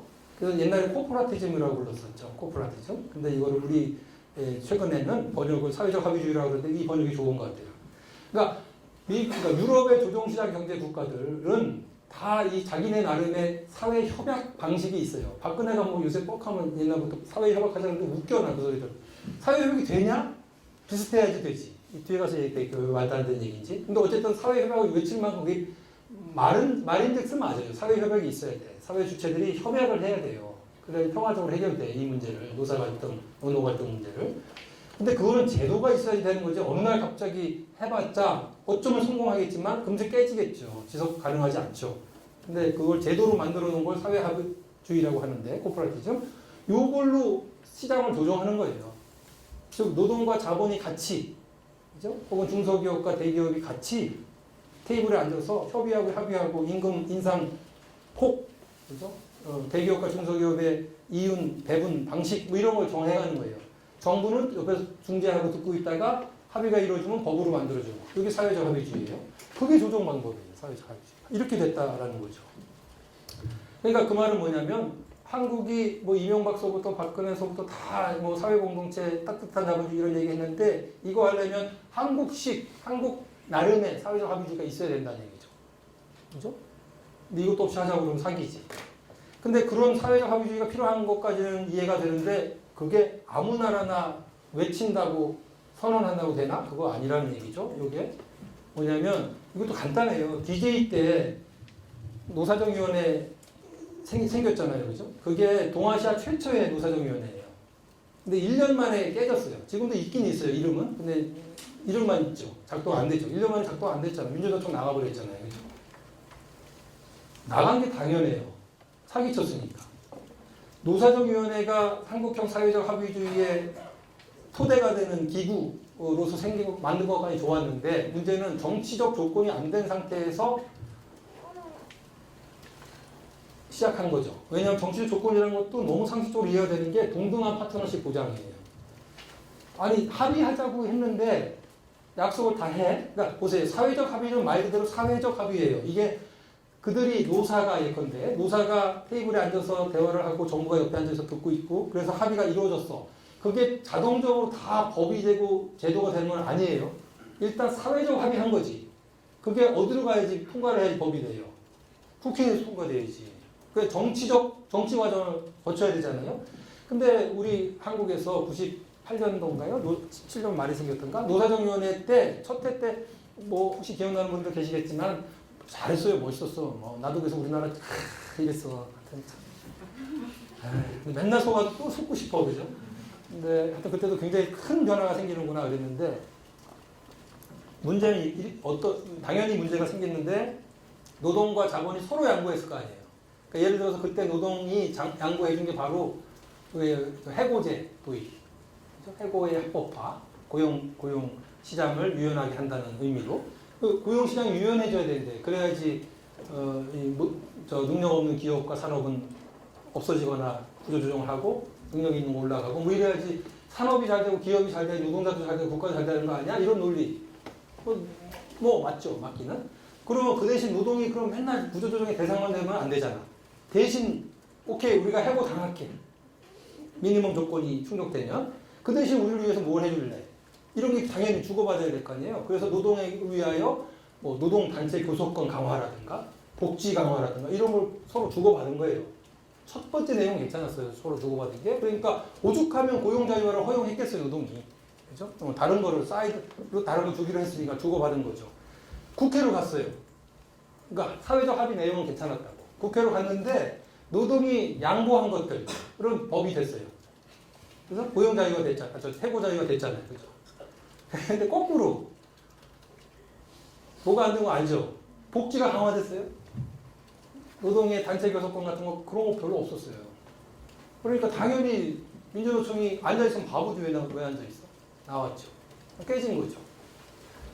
결국은 동등한 파트너십 보장이 안 됐다는 의미는 뭐냐면 사회 주체로서가 아니라 끝까지 가야 되는 거예요.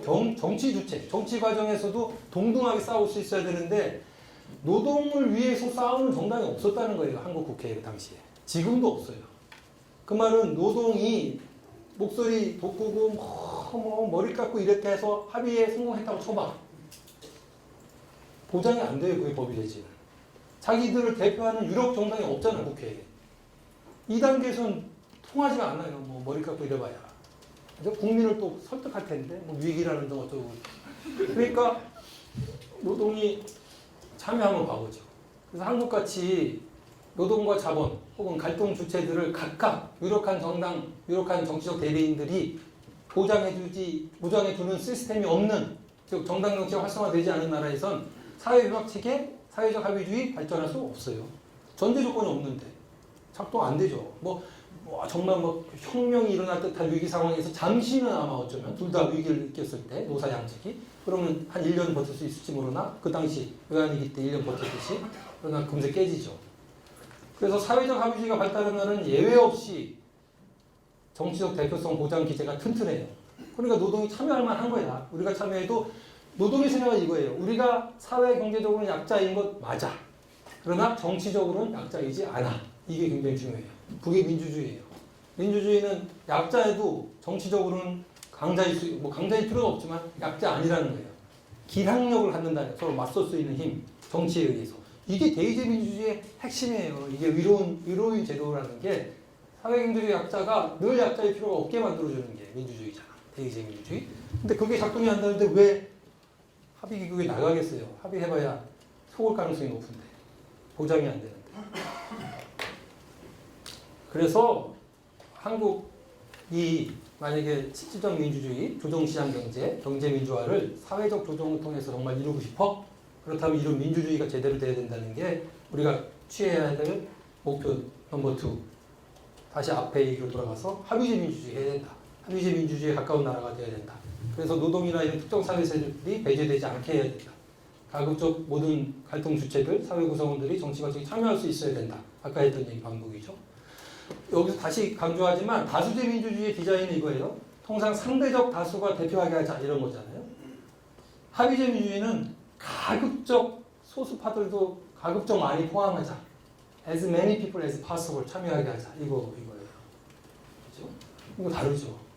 철학과 디자인이 다르죠. 과정도 다르고. 근데 이 핵심, 이런 합의제 민주주의를 가능케 하는, 만들게 하는 핵심 기제, 기초가 비례대표제예요. 아까 얘기했잖아요. 3대 제도한테 패키지. 일단 비례대표제를 통해서 5%, 6%, 7%짜리 소수에게도 정치적 대리권을 준다는 거 아니에요. 그죠? 그러니까 대표 형성의 원칙이라는 이 선거제도 자체가 비례하게 만들어졌잖아요. 균등하게 두루 보장할 수 있게 정치적 대표성을. 그러니까 당연히 여러 정당들이 참여하는 거고, 의회와 정부에. 여기서 정치적 대표성이 보장 정도가 높아지는 거죠. 그래서 유럽 정당을 보세요. 합의제 민주국가들 보통 쉽게 편의상 보수, 중도, 진보 이렇게 할 때 각 정치 영역의 공간에 최소한 하나 이상의 유력 정당들이 있잖아요. 전체적으로 보면 셋 이상의 유력 정당들이 늘 존재하죠. 그러니까 누구도 독주 못하잖아요. 그렇죠? 그러니까 연립할 수밖에 없는 거죠. 연립이 당연하죠. 안철수는 꼭 하면 연대 싫다고 그러는데 대학교 연대 싫어하는 건 괜찮겠는데 왜 정치의 연대를 싫어하냐고. 연대가 맞다는 거예요. 정치는 연대예요. 연립, 연대.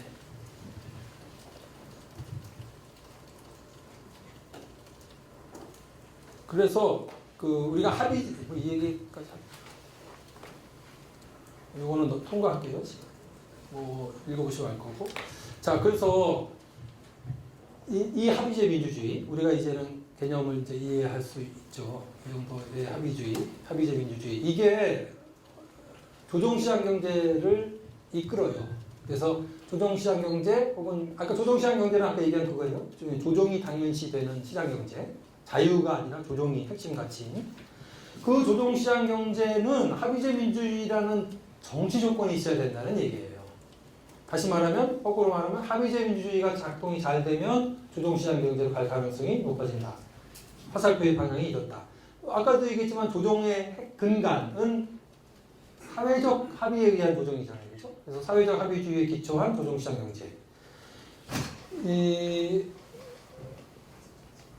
세계에서 사회적 합의주의, 코퍼레티즘 인디케이터, 코퍼레티즘 지수라는 게 있는데, 학자도 여러 있지만, 하여튼 어느 것에 의하든 간에, 세계에서 사회적 합의주의라는 제도가 제일 발달된 나라, 탑 H라고 부르는 게 여기 지금 리스트에 있는 나라들이에요. 독일, 네덜란드, 벨기에, 오스트리아, 스웨덴, 덴마크, 노르웨이, 핀란드. 여기 탑 H예요. 그 밑에 또 다른 나라들도 있지만, 어쨌든 제일 그러니까 수십 년간 사회적 합의주의 작동이 제일 잘 되는 나라, 안정적으로. 이 조정시장 경제의 대표적인 국가들이에요, 다. 경제민주화 잘 된 나라들. 그러니까 정말 조정이, 그러니까 예를 들어서 우리가 알잖아요. 독일, 네덜란드 다 노동의 경영 참여, 이렇게 법으로 제도화돼 있고, 기타 다 이런 거죠. 그러니까, 그리고, 사회적 합의주의 탑 8인데, 조정시장 경제 탑 8이라고 해도 과언이 아니야. 다 예외 없이 8개 나라, 비례대표제 국가예요. 또 예외 없이 다당제 국가, 예외 없이 연립적 국가예요. 그러니까 우연이 아니라는 거예요. 탑 8이 다 그렇다는 것은. 그죠? 그게 정치 조건을 얘기하겠죠, 아마도. 왜 그런지는 우리가 지금 얘기했던 그런 거죠. 비례대표제로 유력 정당 셋 이상이 다당제를 구성케 하고 그들이 연립정부 형성하고. 그러니까 사회 보세요. 연립정부라 하면 예를 들어서 보수, 중도, 진보 간에 연립정부가 형성돼. 누구도 50%는 못 가죠. 그러면 그 정당수가 6개, 뭐 9개일지라도, 그죠? 유력 정당 셋이 있어. 그러면은 보수와 중도, 중도와 진보, 진보와 보수, 이념이 달라요. 그죠? 그래서 이것을 초이념적 연립정부라고 부르는데, 이념이 다른 둘 이상의 정당들이 같이 정부를 구성하는 거잖아요. 그러니까 서로 대화 타협 안 할 수가 없잖아요. 그래서 합의가 된 것만 정책으로 나가는 거예요. 그래서 제도가 강제한 합의라고 불러요, 이거를. 뭐 그들의 인격이 한국 사람보다 유럽 사람들이 뛰어나서가 아니에요. 제도가 강제하고 있는 거라고. 뭐 뛰어날 수도 있겠지. 근데 그건 하여튼. 그래서 사비제 민주주의가 사회적 합의주의에 기초한 조정시장 경제를 이렇게 만들어주는 것을 우리가 이해한다면 그 조정시장 경제는 복지국가로 간다는 것까지 또 얘기해 주는 게 그 큰 두 번째 다이아몬드예요. 이것도 당연히 상식적으로 이해하는 게 조정시장 경제는 사회적 합의에 의해서 조정된다라고 했잖아요. 그 사회적 합의에 참여하는 게 노동부 동등한 파트너십을 갖고 참여한다고 그랬잖아요. 농민이 갈등 주체인 아일랜드 같은 나라에는 사회적 합의주의 주요 주체가 농민이에요. 어떤 나라는 실업자 대표도 참여해요. 그러니까 나라마다 사정이 달라요. 제가 보기에 한국의 사회적 합의주의가 디자인돼서 제도화된다면 비정규직 노동자, 자영업자, 청년 이런 그룹이 아마 참여해야 될 것 같아요. 한국 지금 상황이 봤을 때. 근데 어쨌든 이렇게 나라마다 다르겠지만 주체들이 이렇게 참여해서 그들이 조정에 참여한다는 얘기는 사회정책과 경제정책 만들 때 참여한다는 거잖아. 그래서 그들이 협의해서 만든 사회적 합의를 그들을 대표하는 정당들이 국회에서 노력해서 통과시켜준다는 거잖아요. 그 말은 약자들이 늘 정책 결정 과정에 직접 간접적으로 참여한다는 거죠. 그 말은 약자들이 원하는 정책들이 시간은 나라마다 빠르거나 오래 걸릴 수 있겠으나 계속 만들어진다는 거죠. 이게 축적된 게 복지국가예요. 그죠? 시간이 걸리죠. 그러나 기제는 똑같아요. 예외 없이. 약자들이 정책 결정 과정에 참여케 해주는 사회적 합의주의와 합의제 민주주의. 그죠? 그러니까 당연히 약자들이 바보 아닌다면 자기네들 원하는 정책이잖아. 우리는 경제민주화가 좀 필요하다. 우리는 복지가 좀 강화돼야겠다. 너무 요구가 센 거 아니야? 요번에 요만큼. 그러나 그런 것들이 쌓이는 거예요. 10년, 20년, 30년, 50년. 그래서 지금의 복지국가가 된 거죠. 따라서 합의제 민주주의, 조정시장경제, 복지국가 간의 이 연계성. 우리 합의제 민주주의 공부하는 우리로서는 여기에 주목해야 된다는 거죠. 정치 조건이라는 거죠. 민주주의 조건. 선거제도 개혁부터 해야 돼요. 따라서 우리가 한국이 합의제 민주주의를 가려고 한다면 이게 이제 어떻게 갈 것이냐에 대한 짧은 얘기인데요. 한 5분만 하고 끝낼게요. 이거는 이제 제도 간의 아까 패키지라고 그랬잖아요. 비례대표제부터 다당제 가고 연립정부 가고 그게 합의제 민주주의 간다고 그러면 당연히 시작은 비례대표제부터 가야죠. 그래서 비례대표제 운동을 강조하는 거예요. 작년이 아마 우리나라가 87년 체제 이후 가장 비례대표제가 그나마 뜨겁게 논의됐던 해가 작년이에요. 근데 계약됐어요. 결과는 참. 하여튼 자 그런데 이 비례대표제가 먼저 돼야 된다는 걸 굉장히 중요시 해주길 바래요. 여러분들이 이제 앞으로 아마도 총선 이후의 이슈는 이제 비례대표제는 이제 끝났으니까 그러고선 바로 총선으로 들어갔으니까 총선 이후에는 아마도 특별히 다른 일이 안 생기면 개헌이 이제 다음 이슈일 거예요. 개헌. 특히 새누리당이 굉장히 뜨겁게 강조할 거예요. 아마도. 그 말은 뭐냐면 근데 그들도 그렇게 얘기해요. 제왕적 대통령제의 폐해를 줄이거나 없애기 위해서 개헌해야 된다. 그러니까 국민들이 듣기에는 그 논리가 더 쉽게 들어와요. 비례대표제 해야 된다는 거다. 왜냐하면 제왕적 대통령제가 문제되잖아. 승자 독식하는 저 대권을 지닌 자를 늘 가져야 돼. 그러니까 대통령, 저렇게 제왕적 대통령이 아닌 다른 권력 구조로 가자. 이게 바로 직접 연결되잖아요. 그러니까 국민들은 이해하기 쉬울 거야. 아마 제왕적 대통령제를 없애기 위해서 개헌합시다 이러면. 근데 그거 굉장히 위험할 수 있어요. 이게 소위 역경로예요. 역경로. 그들이 주장하는 것은 이재호 같은 사람은 나름 논리도 개발했는데 그러니까 역경로라고 하는 것은 순경로는 위에서 얘기한 거예요. 비례대표제, 다당제, 그리고 연립정부. 이게 순경로잖아요. 여태까지 합의제 민주주의의 정치 발전사를 보면 근데 이자들은 역구로 가자는 거잖아. 국민들이 더 빨리 이해할 것이므로 말인즉슨 그들의 논리인즉슨 우선 권력구조부터 의원 내각제나 분권형 대통령을 고치자. 그럼 제왕 대통령제가 없어진 제왕이 사라지니까 공간이 생길 것이고 거기 다당제도 생길 수도 있지 않아? 이런 얘기인데 위험해요. 뭐 여러 가지인데 크게 두 가지만 얘기해 볼게요. 하나는 그들이 얘기하는 것은 선거제도 건드리지 말자는 얘기예요. 그대로 두고 그 말은 지역주의에 기반한 양당제 그대로 가자고 하는 얘기일 수도 있잖아요.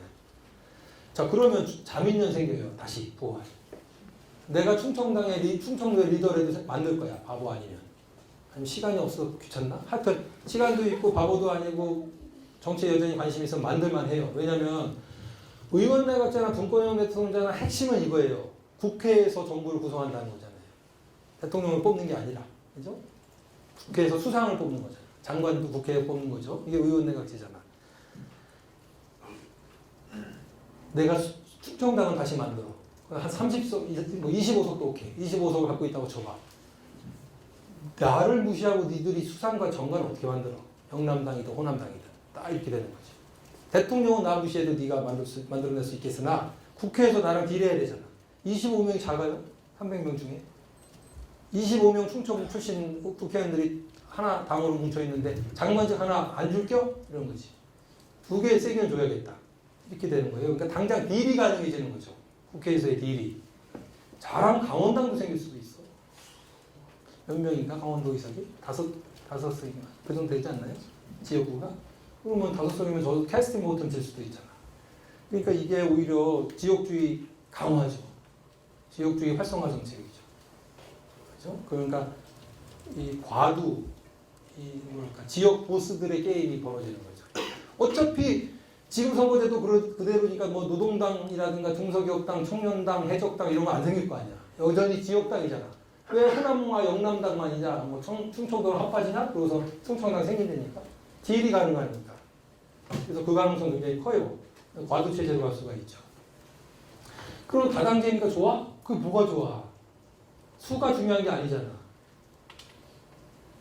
서로 다른 정당들이, 서로 다른 사회 집단들, 서로 다른 갈등 주체들을 대표하는 정당이 여럿 있어야 좋지.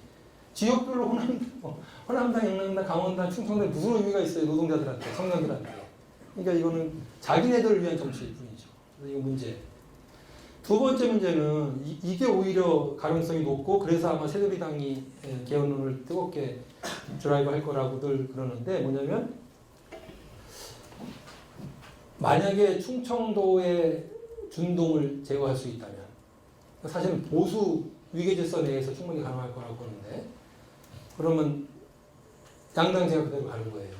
그리고서 지역 기반의 양당제가 그대로 가는데 분권형 대통령이나 의원 내각제야. 그러면 양당제에서 한 당이 과반 차지하잖아요.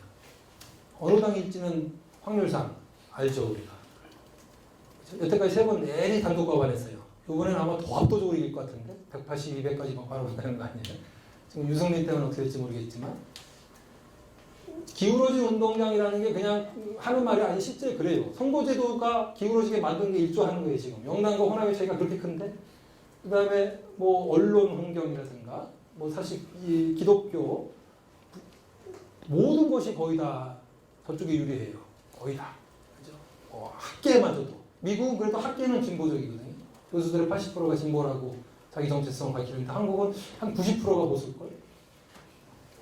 그러니까 모든 게 저쪽에 유리한 상태가 기울어진 운동장 구조라고 한다면 그 상태에서 새누리당이 단독 과반은 앞으로도 계속할 거예요 아마도.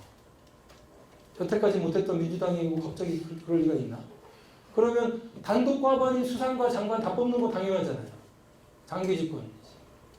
여기 두 번째 위험. 특정 정당에 의한 장기 집권 혹은 영구 집권 가능성 매우 높다. 일본은 저리 가라고 하는 거예요. 이제 국민들이 이제 확 일어나고 봉기하기 전에는 제도적으로는 그럴 가능성이 높다는 거죠. 그래서 선거제도 개혁이 먼저 돼야 될 필요성이 있다는 거죠. 여기까지 할게요 저는. 그 뒤에는 그냥 상상력을 요약한 거라서 저는 혹시 다음에 기회가 되면 하고요. 시간이 너무 많이 돼서 여기까지 하겠습니다.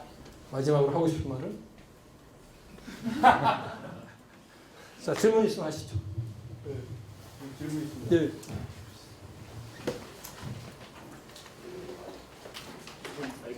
아, 예.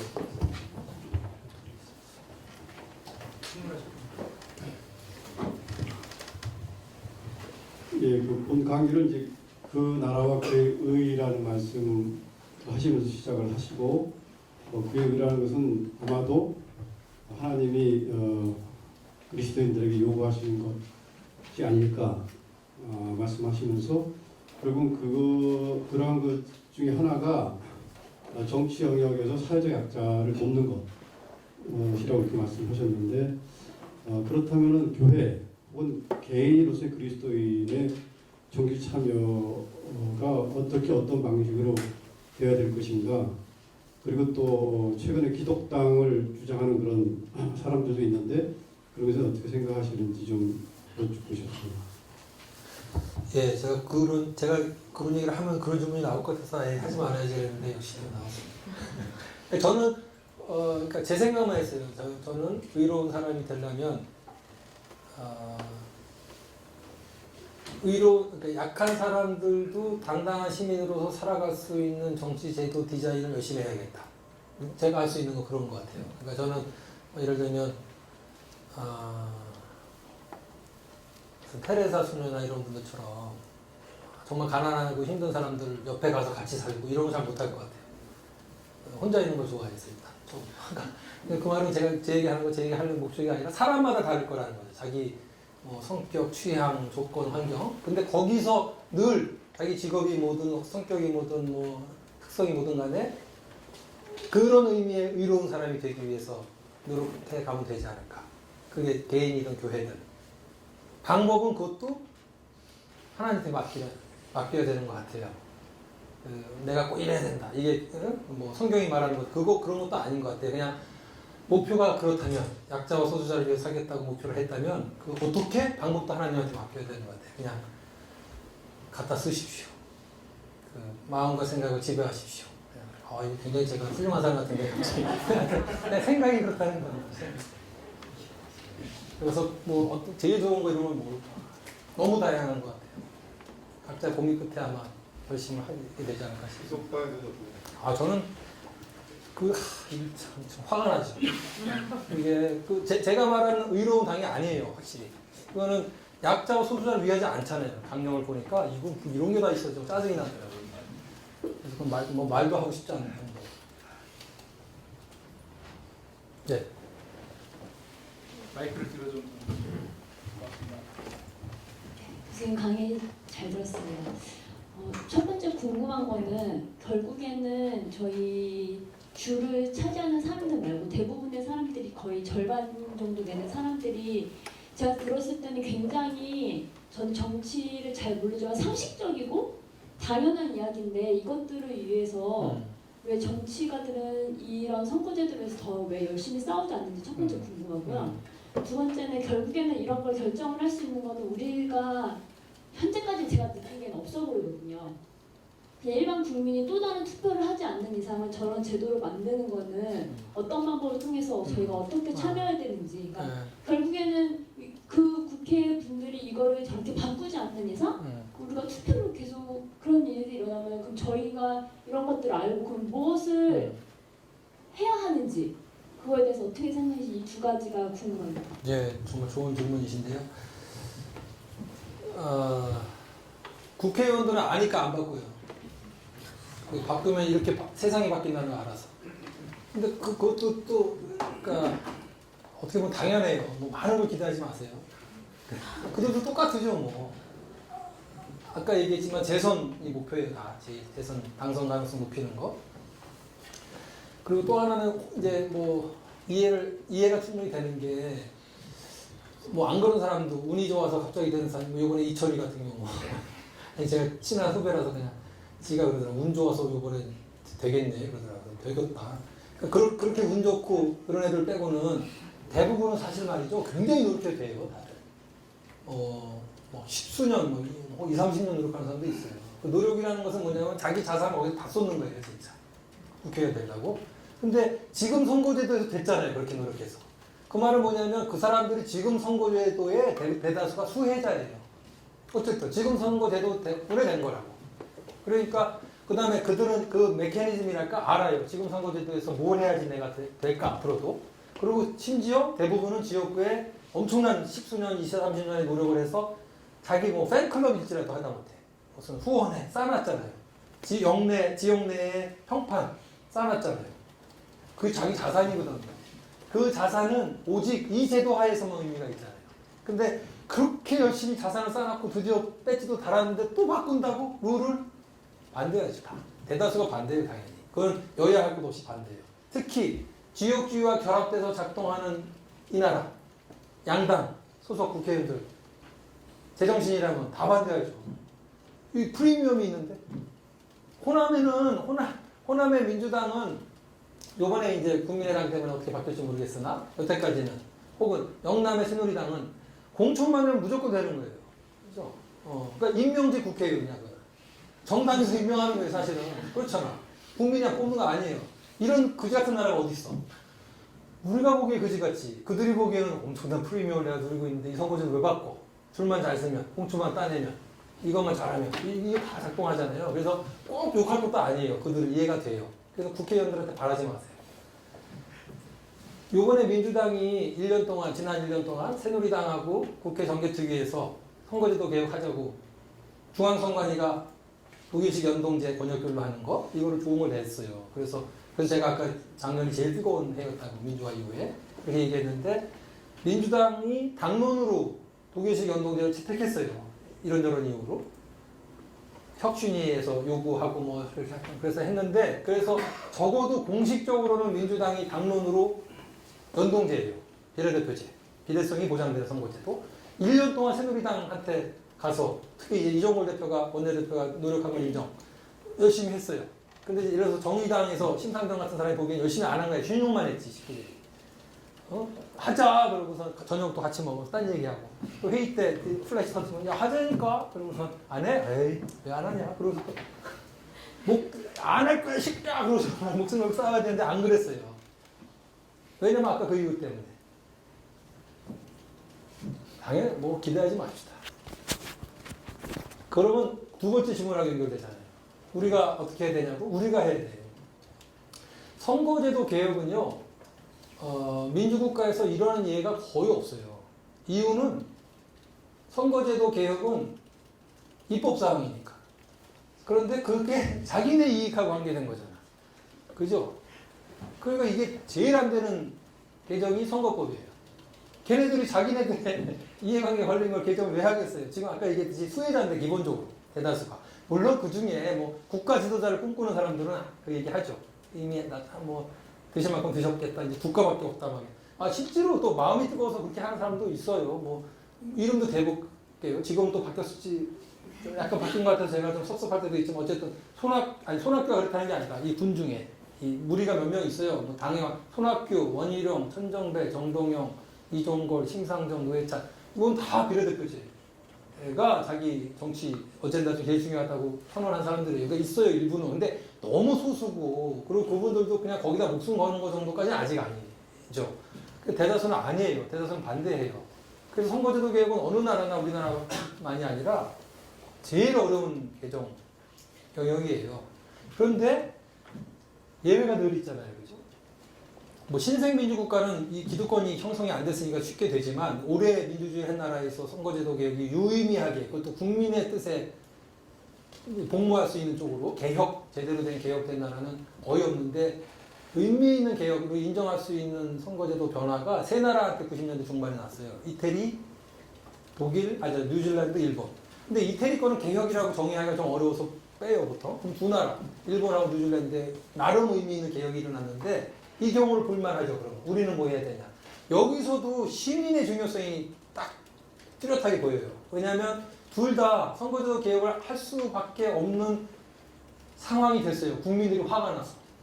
국민들이 선거제도 때문에 이 나라가 혹은 내 생활이 그지 같구나라는 걸 깨닫게 됐어요. 뭐 너무 스토리가 기니까 제가 다 말씀드릴 수 없겠는데 하여튼 뭐랄까 국가 제일의 어젠다 중에 하나가 되는 거예요. 일본과 뉴질랜드에서.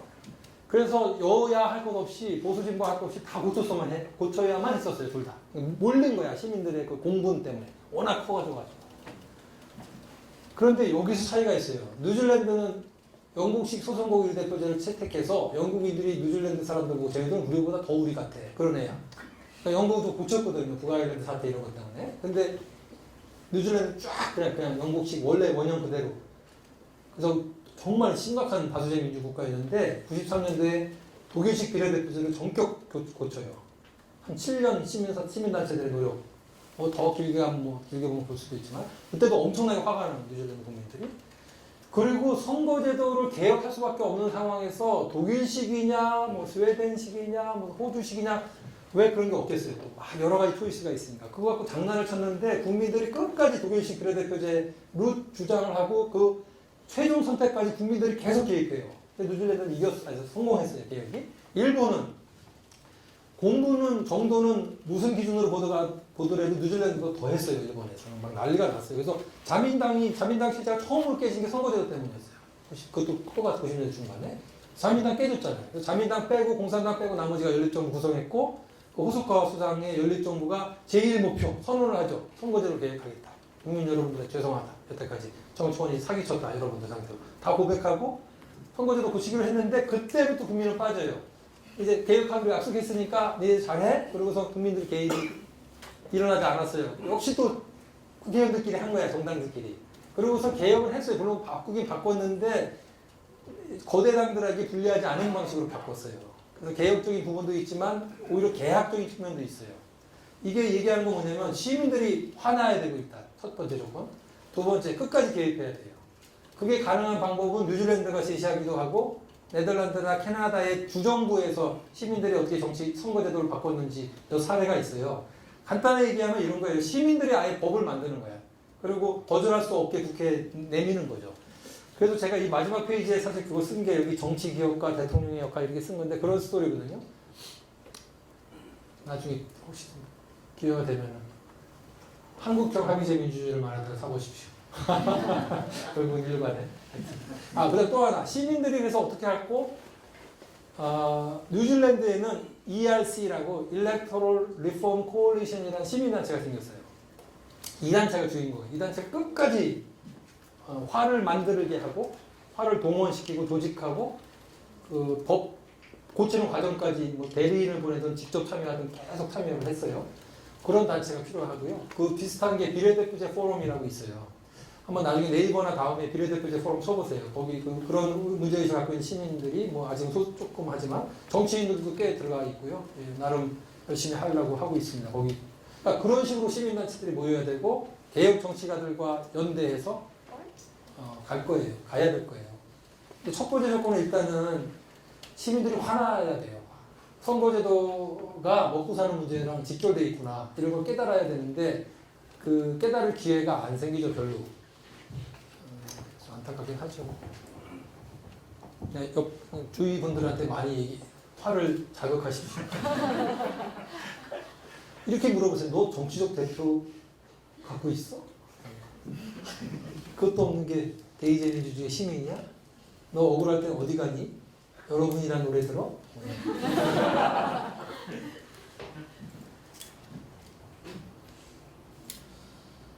예. 저 같은 경우는 거 처음 알았거든요. 근데 아까 화는 나 있는데 뭐가 잘못된지 전혀 몰랐단 말이에요. 그쵸. 근데 저희 국민들 대부분이 있지 않을까요? 그러니까 제 생각인데. 맞아요. 네, 근데 그런 걸 이렇게 선생님 같은 분이 이렇게 속으로 가면 다니시는 거 말고 어떻게 알려야 빨리 확산돼서 이렇게 2020년 저런 게 가능해지나요? 그러니까 굉장히 답답하게 들리시겠지만 이렇게 하는 거예요. 이 수밖에 없어요, 사실은. 뭐 혁명은 안 되거든요. 그래서 이거를 이제 정치 기업가라는 얘기 잠깐 드릴게요. 9시 반까지 하면 되는 거죠. 정치 기업가라는 용어를 제가 말씀드리면 이렇게 같은 공통적으로 아마 대답이 좀 될 것 같은데요. 기업가라는 것은 사업가, 무슨 장사꾼 이런 거랑 달라요. 그 개념 원래 의미는 기업가. 요새는 뭐 막 쓰지만 그 앙트레프레니어라고 하는 기업가, 뭐 기업가 정신 이런 얘기도 하잖아요. 그 기업가라고 하는 거는 뭐냐면, 그러니까 그 기업가라고 불릴 만한 사람은 그 개념적으로는 그 사람은 돈을 버는 게 목적이 아니에요. 그 사람이 정말 하고 싶은 것은 기업 행위야. 앙트레프레너십, 기업가 정신의 발휘. 이게 뭐냐면 세상에 존재하지 않는 상품이나 서비스를 자기가 만들어내. 누구를 위해서? 사람들을 위하여. 대중들을 위하여. 그래서 그 대중들이 내 상품 혹은 서비스를 쓰고서 해피해지는 걸 보고 싶어 해. 그건 이타성이 있는 거야, 마음 안에. 그래서 좋아해, 그거 만들면. 야, 이런 거 사람들이 쓰면 되게 좋겠다. 그리고 혼자 낄낄거리면 안 되잖아. 좋은 게 있다고 알려야죠. 그 홍보하는 마케팅. 여러분들 속상하세요? 이걸 써보십시오. 뭐 어딘가가 배고파요? 이걸 먹어보십시오. 긁어보세요, 이걸로. 하여튼 홍보를 해요, 마케팅을. 그래서 사람들이 쓰기 시작해. 그럼 할 수 없이 부자가 되는 거죠. 그냥 줄 수는 없으니까. 그래서 부자가 됐어. 바람은 아닌데. 그래서 그 돈 갖고 또 투자를 해. 이게 기업가예요. 그 사람의 목표는, 원래 목표는 사람들을 해피하게 만들고 싶어서, 많은 사람들을 그들이 필요로 하는 것, 그러나 현재 없는 것을 만들어서 널리 알려서 사게 하고 그 대가로 돈을 받을 수밖에 없잖아요. 그래서 기업을 일으키는 게 기업가예요. 그러니까 기업가 정신 할 때는 돈 잘 벌기 정신이 아니잖아요. 그렇죠? 창의력, 창의력, 누구를 위한다는 마음, 이런 게 기업가 정신이라고 하잖아요. 정치 기업가라고 불리는 사람들은, 폴리티컬 엔트레프레너라고 하는 사람들은 어떤 거냐면 그 기업가 정신과 유사한 의미인데, 여기 제가 밑줄 쳐놨잖아요. 정치 기업가 이렇게. 이 정치 기업가들은 정치 영역에서 그런 기업가 역할을 하는 사람들을 정치 기업가라고 하는데, 이런 거예요. 그러니까 논리는 비슷해요. 국민들이 필요로 하는 정치 상품, 즉 정책이나 제도가 있을 거야. 아, 이런 정책과 제도가 있으면 국민들이 해피해질 텐데, 혹은 지금 정책과 제도가 뭐가 아주 나빠, 요걸 개혁하면 그 자체가 상품 만드는 거랑 똑같은 거잖아요. 그죠? 그래서 정치 영역에서의 정치 상품, 법, 제도, 정책, 이런 거를 만들어내고, 그러면 또 널리 알려야 되잖아요. 이런 정책과 제도와 법이 있습니다. 그럼 여러분들의 먹고 사는 문제가 훨씬 좋아질 겁니다. 그래서 국민들이 그걸 알아. 그러면 돈 주고 사? 그건 아니잖아요. 그럼 뭐 주고 사겠어요? 표지, 표. 정치가라면 내 직업이. 아니면 지지, 신뢰, 이런 거 주는 거잖아요. 그래서 정치기업가는 직업이 정치가라면 당연히 표를 받는 거고, 무슨 시민단체 활동가라든가 학자라든가 뭐 이런 사람들이라면 기쁨, 명예, 뭐 신뢰, 뭐 자신감, 이런 거 아니겠어요? 봉사하고 싶은데 성취, 아까 의인의 바라는 바가 이루어지는 기쁨, 뭐 이런 거겠죠. 어쨌든 뭔가 유틸리티가 있는 거, 자기가 원하는 바를 얻잖아요. 정치가에 국한해서 얘기한다면, 물론 정치기업 행위는 가장 직업적으로 할 수 있는 사람이 정치기업가인 정치가겠죠. 그 사람은 예를 들어서 표를 얻어내는 거잖아. 내가 개발한 이 정치 상품, 개혁, 여러분들 사십시오. 뭘로? 표로. 내가 대통령이 될게. 그러면 이뤄낼 수 있잖아요. 이게 정치기업가라는 거예요. 그래서 시민들이 뭘 해야 되냐면, 이런 정치기업가를 찾아내서 그 정치기업 행위에 동참하는 거죠. 그런데 마케팅 해야 되잖아요. 기업가는. 정치기업가도 우리가 선거제도 개혁을 정치상품이라고 합시다. 우리는 만약에 다 공유했다고 쳐봐. 저는 떠들어봐야 소용없어요. 나는 정치가가 아니므로. 내가 할 수 있는 일은 이렇게 떠드는 거예요. 그냥 정치 홍보를 해주는 거야. 이런 선거제도, 독일식 비례대표제 예를 들면 이거 좋은 거라고요. 여러분들 하고 떠들어. 근데 이거를 진짜 정치 과정에서 개혁으로 완수하는 것은 직업이 정치가인 사람들일 거 아니에요. 그 사람들이 우리랑 같이 일해줘야지. 그래서 역할 분담을 해줘야 되는 거잖아요. 그래서 저는 시민들이 정치가들과 연대해야 된다는 얘기가 바로 그 얘기예요. 시민들이 개혁 정치가들과 연대해서 각각 자기 역할을 분담해서 그게 합쳐질 때 비로소 개혁이 일어나는 것 같더라는 거죠. 다른 나라의 예를 봐도. 그러면 답답해 보이지 않아요. 저는 계속 이렇게 떠드는 거예요. 그냥. 그래서 저는 역할 분담하고 있어요. 그래서 그 기회를 주신 거예요, 지금. 그래서 저는 역할 분담하러 왔고, 여러분들도 그 일을 하시라고요. 가서 말하세요. 그리고 중요한 거, 연대. 할 생각을 하세요. 기업가가, 정치기업가가 실제 직업이 정치기업가인 사람이 나타나면. 저는 그게 한때 손학규였었어요. 제가 생각한 정치기업가, 대표 정치기업가는 손학규도 하겠다고 그랬어요. 이런 얘기 우리끼리 합시다. 손학규한테 가서 얘기하지 마세요. 그랬는데 그 문제가 생겨서 이제 저쪽에 가 계신 건데 몰라 또 돌아오면 할래나? 하여튼 전 늘 그래서 대표 정치 기억을 찾고 있어요. 원희룡일까? 손학규일까? 천정배일까? 심상정일까? 안철수가인가도 생각했었어요. 근데 하여튼 아직은 확실히 그런 사람이 아직은 없는데 제가 보기엔 그런 사람이 나타나줘야 될 것 같아요. 뉴질랜드도 있었고 일본에도 있었어요. 그런 역할을 한 사람 혹은 정당이. 근데 있어야 돼요. 근데 그거는 말이죠. 우리 시민들이 얼마나 열정을 모아주느냐에 달려있기도 해요.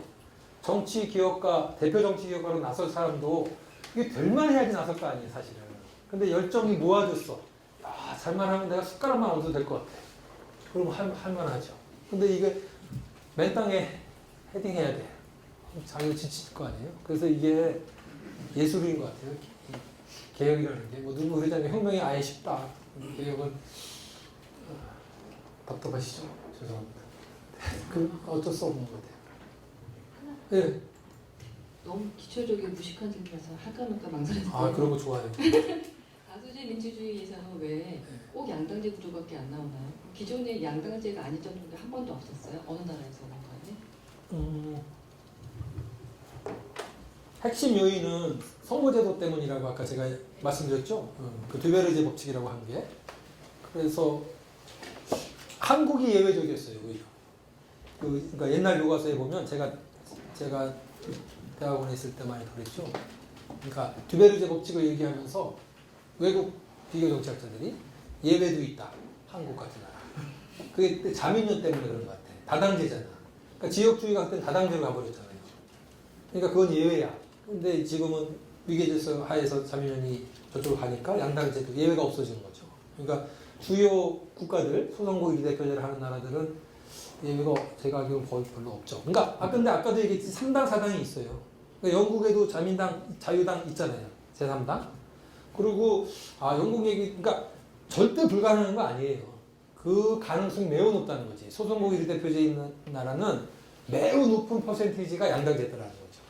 근데 지금 영국의 제3당이 막 17%, 20% 가까이 득표할 때도 있어서 영국마저, 디자이너인 영국마저 바뀌는 거 아니야?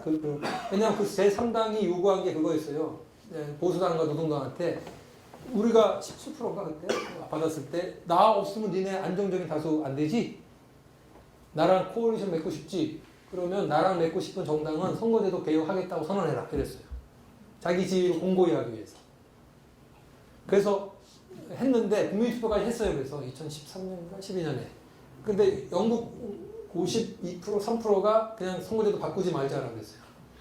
뉴질랜드와 달리 뉴질랜드 국민투표했거든요. 거기서 뉴질랜드는 처음엔 압도적으로 나중에는 54% 정도로 2개씩 바꾸자고 했는데 영국은 유지하자고 그랬어요. 그래서 뭐 왜 그럴까 이런 거 많아요. 근데 뭐 허세, 똥꼬식, 전통 근데 이제 그건 너무 짧았다.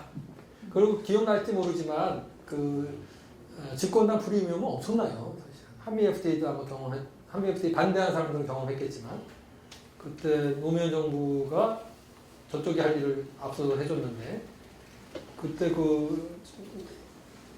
동원한 수단은 엄청나잖아요. 그러니까 뉴질랜드 그랬어요. 뉴질랜드도 엄청난 반대 공작을 했는데도 뉴질랜드 이겼죠.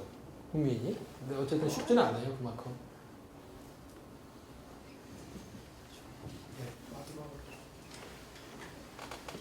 어느 분이 먼저지 제가 저쪽. 네. 짧게 해주시면 저도 짧게 할게요. 네. 질문 드리고 싶은데 두 가지인데 그냥 한 가지만 하겠습니다.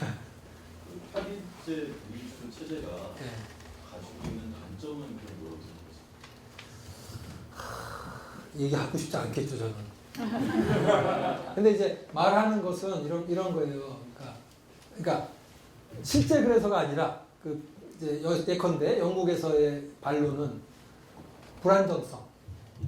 불안정한 정국이 작동될 가능성이 높다. 왜냐하면 이념이 다른 정당들이 연립을 늘 할 수밖에 없는 구조면 그 합의가 안 되면 어쩌죠? 이런 문제인데 근데 선진 합의제 국가 중에서 그런 예는 없었어요. 근데 그런 예가 없었던 건 사실 실패를 경험했기 때문이겠죠. 아마도 사람이 만든 거니까. 그게 독일의 바이마르 공화국 같은 거, 프랑스 이상공화국 여기 실패의 예예요. 근데 얘는 뭐냐면 그게 비례대표제를 만약에 교과서 굉장히 사실 중요한 질문인데 비례대표제를 그 원래 디자인 그 바라는 바 그대로 만약에 작동하잖아요. 그럼 큰 문제가 될 거예요. 심각한 합의제 민주주의 국가의 단점이 이렇게 밝혀질 텐데 뭐냐면 기독당 뭐 좋아하는 사람도 있겠지만 제가 보기에 위험하다고 생각하는 정당이 들어가요. 1%면 어때? 그죠? 그 다음에 또 보수 쪽에서 생각하기에 위험하다고 생각하는 뭐 우리나라의 노동당, 그 다음에 사회당의 혹은 공산당의 부활 이것도 가능해요. 0.5% 들어가잖아. 그리고 신나치다고 생길 수도 있잖아. 그죠? 뭐 그러니까 좌우 극좌 극우 막 생겨도 되는 0.5% 1% 그죠? 뭐 미친놈의 당 만들 수도 있잖아.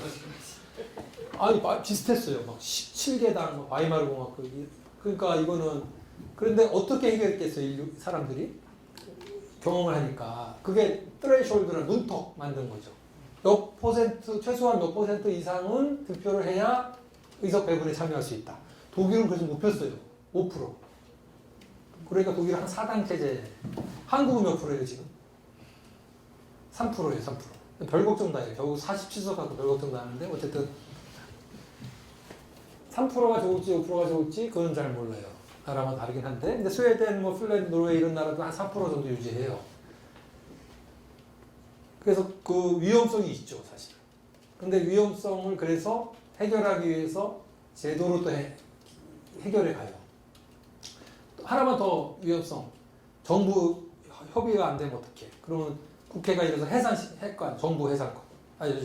뭐죠? 불신임 결의안 통과시킬 수 없는. 그래서 독일 같은 경우는 건설적 불신임 제도라고 해서 후임 정부를 캐비넷을 만들어 놓지 않으면 불신임 못하게 해놨어요. 그래서 안정성 유지하게. 그래서 단점이 있어요. 그냥 교과서적으로 하면. 그래서 그걸 보완된 것. 그래서 완벽한 비례대표제 국가는 없어요. 네덜란드가 제일 완벽에 가까운데 그래도 거기도 0.67%인가 문턱이 있어요. 그러고 있죠. 예. 현상학적으로 보면 사실은 세대 간 갈등이 가장 크게 나타나는 것 같은데요. 예. 그것임에도 불구하고 비례대표제가 되면 그게 완화될 수 있는 가능성이 가장 많다고 보시는 겁니까? 청년과 장년 혹은 이렇게 문제잖아요. 근데 사실은 청년의 문제라고 청년의 문제를 그 청년 세대에 몰아져 있어서 지금 문제죠. 저는 사실 저 개인적으로는 청년당이 생겼으면 좋겠어요. 그러니까 헝가리에도 있었어요. 집권까지 했었거든요. 나중에 변질했지만. 근데 저는 왜 그렇게 생각할 정도냐면 너무 심각해요. 청년 문제가 제가 보기에 진짜 미안해 청년들 이게 대책이 없어요. 보니까 진짜 청년은 이게 여기 청년들 여러분 계신데 미안한데 대책이 없어. 참 대책이 없는 것 같아. 근데 거기에 쫙 몰아져 있어요. 이 경제 문제, 복지 문제, 뭐 이게 다 몰려 있잖아요. 얘들한테. 그 사실은 제가 뭐 항구적으로 한국의 청년당이 필요하다고 생각하지 않지만 적어도 이 위기라서 최소한 한 세대 25년 정도는 청년당이 있다가 나중에 풀리면 해체되더라도 너무 제가 보기엔 그냥 학자가 보기엔 너무 심각한 상황인 것 같아서 청년당이 있어야 되지 않을까 싶은데 그게 아니라도 비례대표제 국가가 되면 해결이 돼요. 왜냐하면 청년에 응축돼 있을 뿐이지 사실은 직업보장의 문제이고 복지 미흡의 문제거든요. 그러니까 정당들이 각자 자기 역할을 해서 재분배, 분배가 제대로 일어나게 하면 거기 응축돼 있긴 하지만 이게 시간이 흐르면 풀릴 거 아니에요. 그죠? 그러니까 비정규직 노동자 중에 청년이 많고 인턴 중에 청년이 많고 복지 사각지대 청년이 많고 이런 문제잖아요. 그래서 복지 문제 풀고 비정규직 문제 풀고 이렇게 가면 풀어지니까 약자로서의 청년 문제가 해결된다는 거죠. in general. 그래서 저는 중요하다고 보죠. 네, 오늘 교수님 너무 늦은 시간까지 강의해 주셔서 감사합니다. 교수님께 감사의 박수 한번. 감사합니다.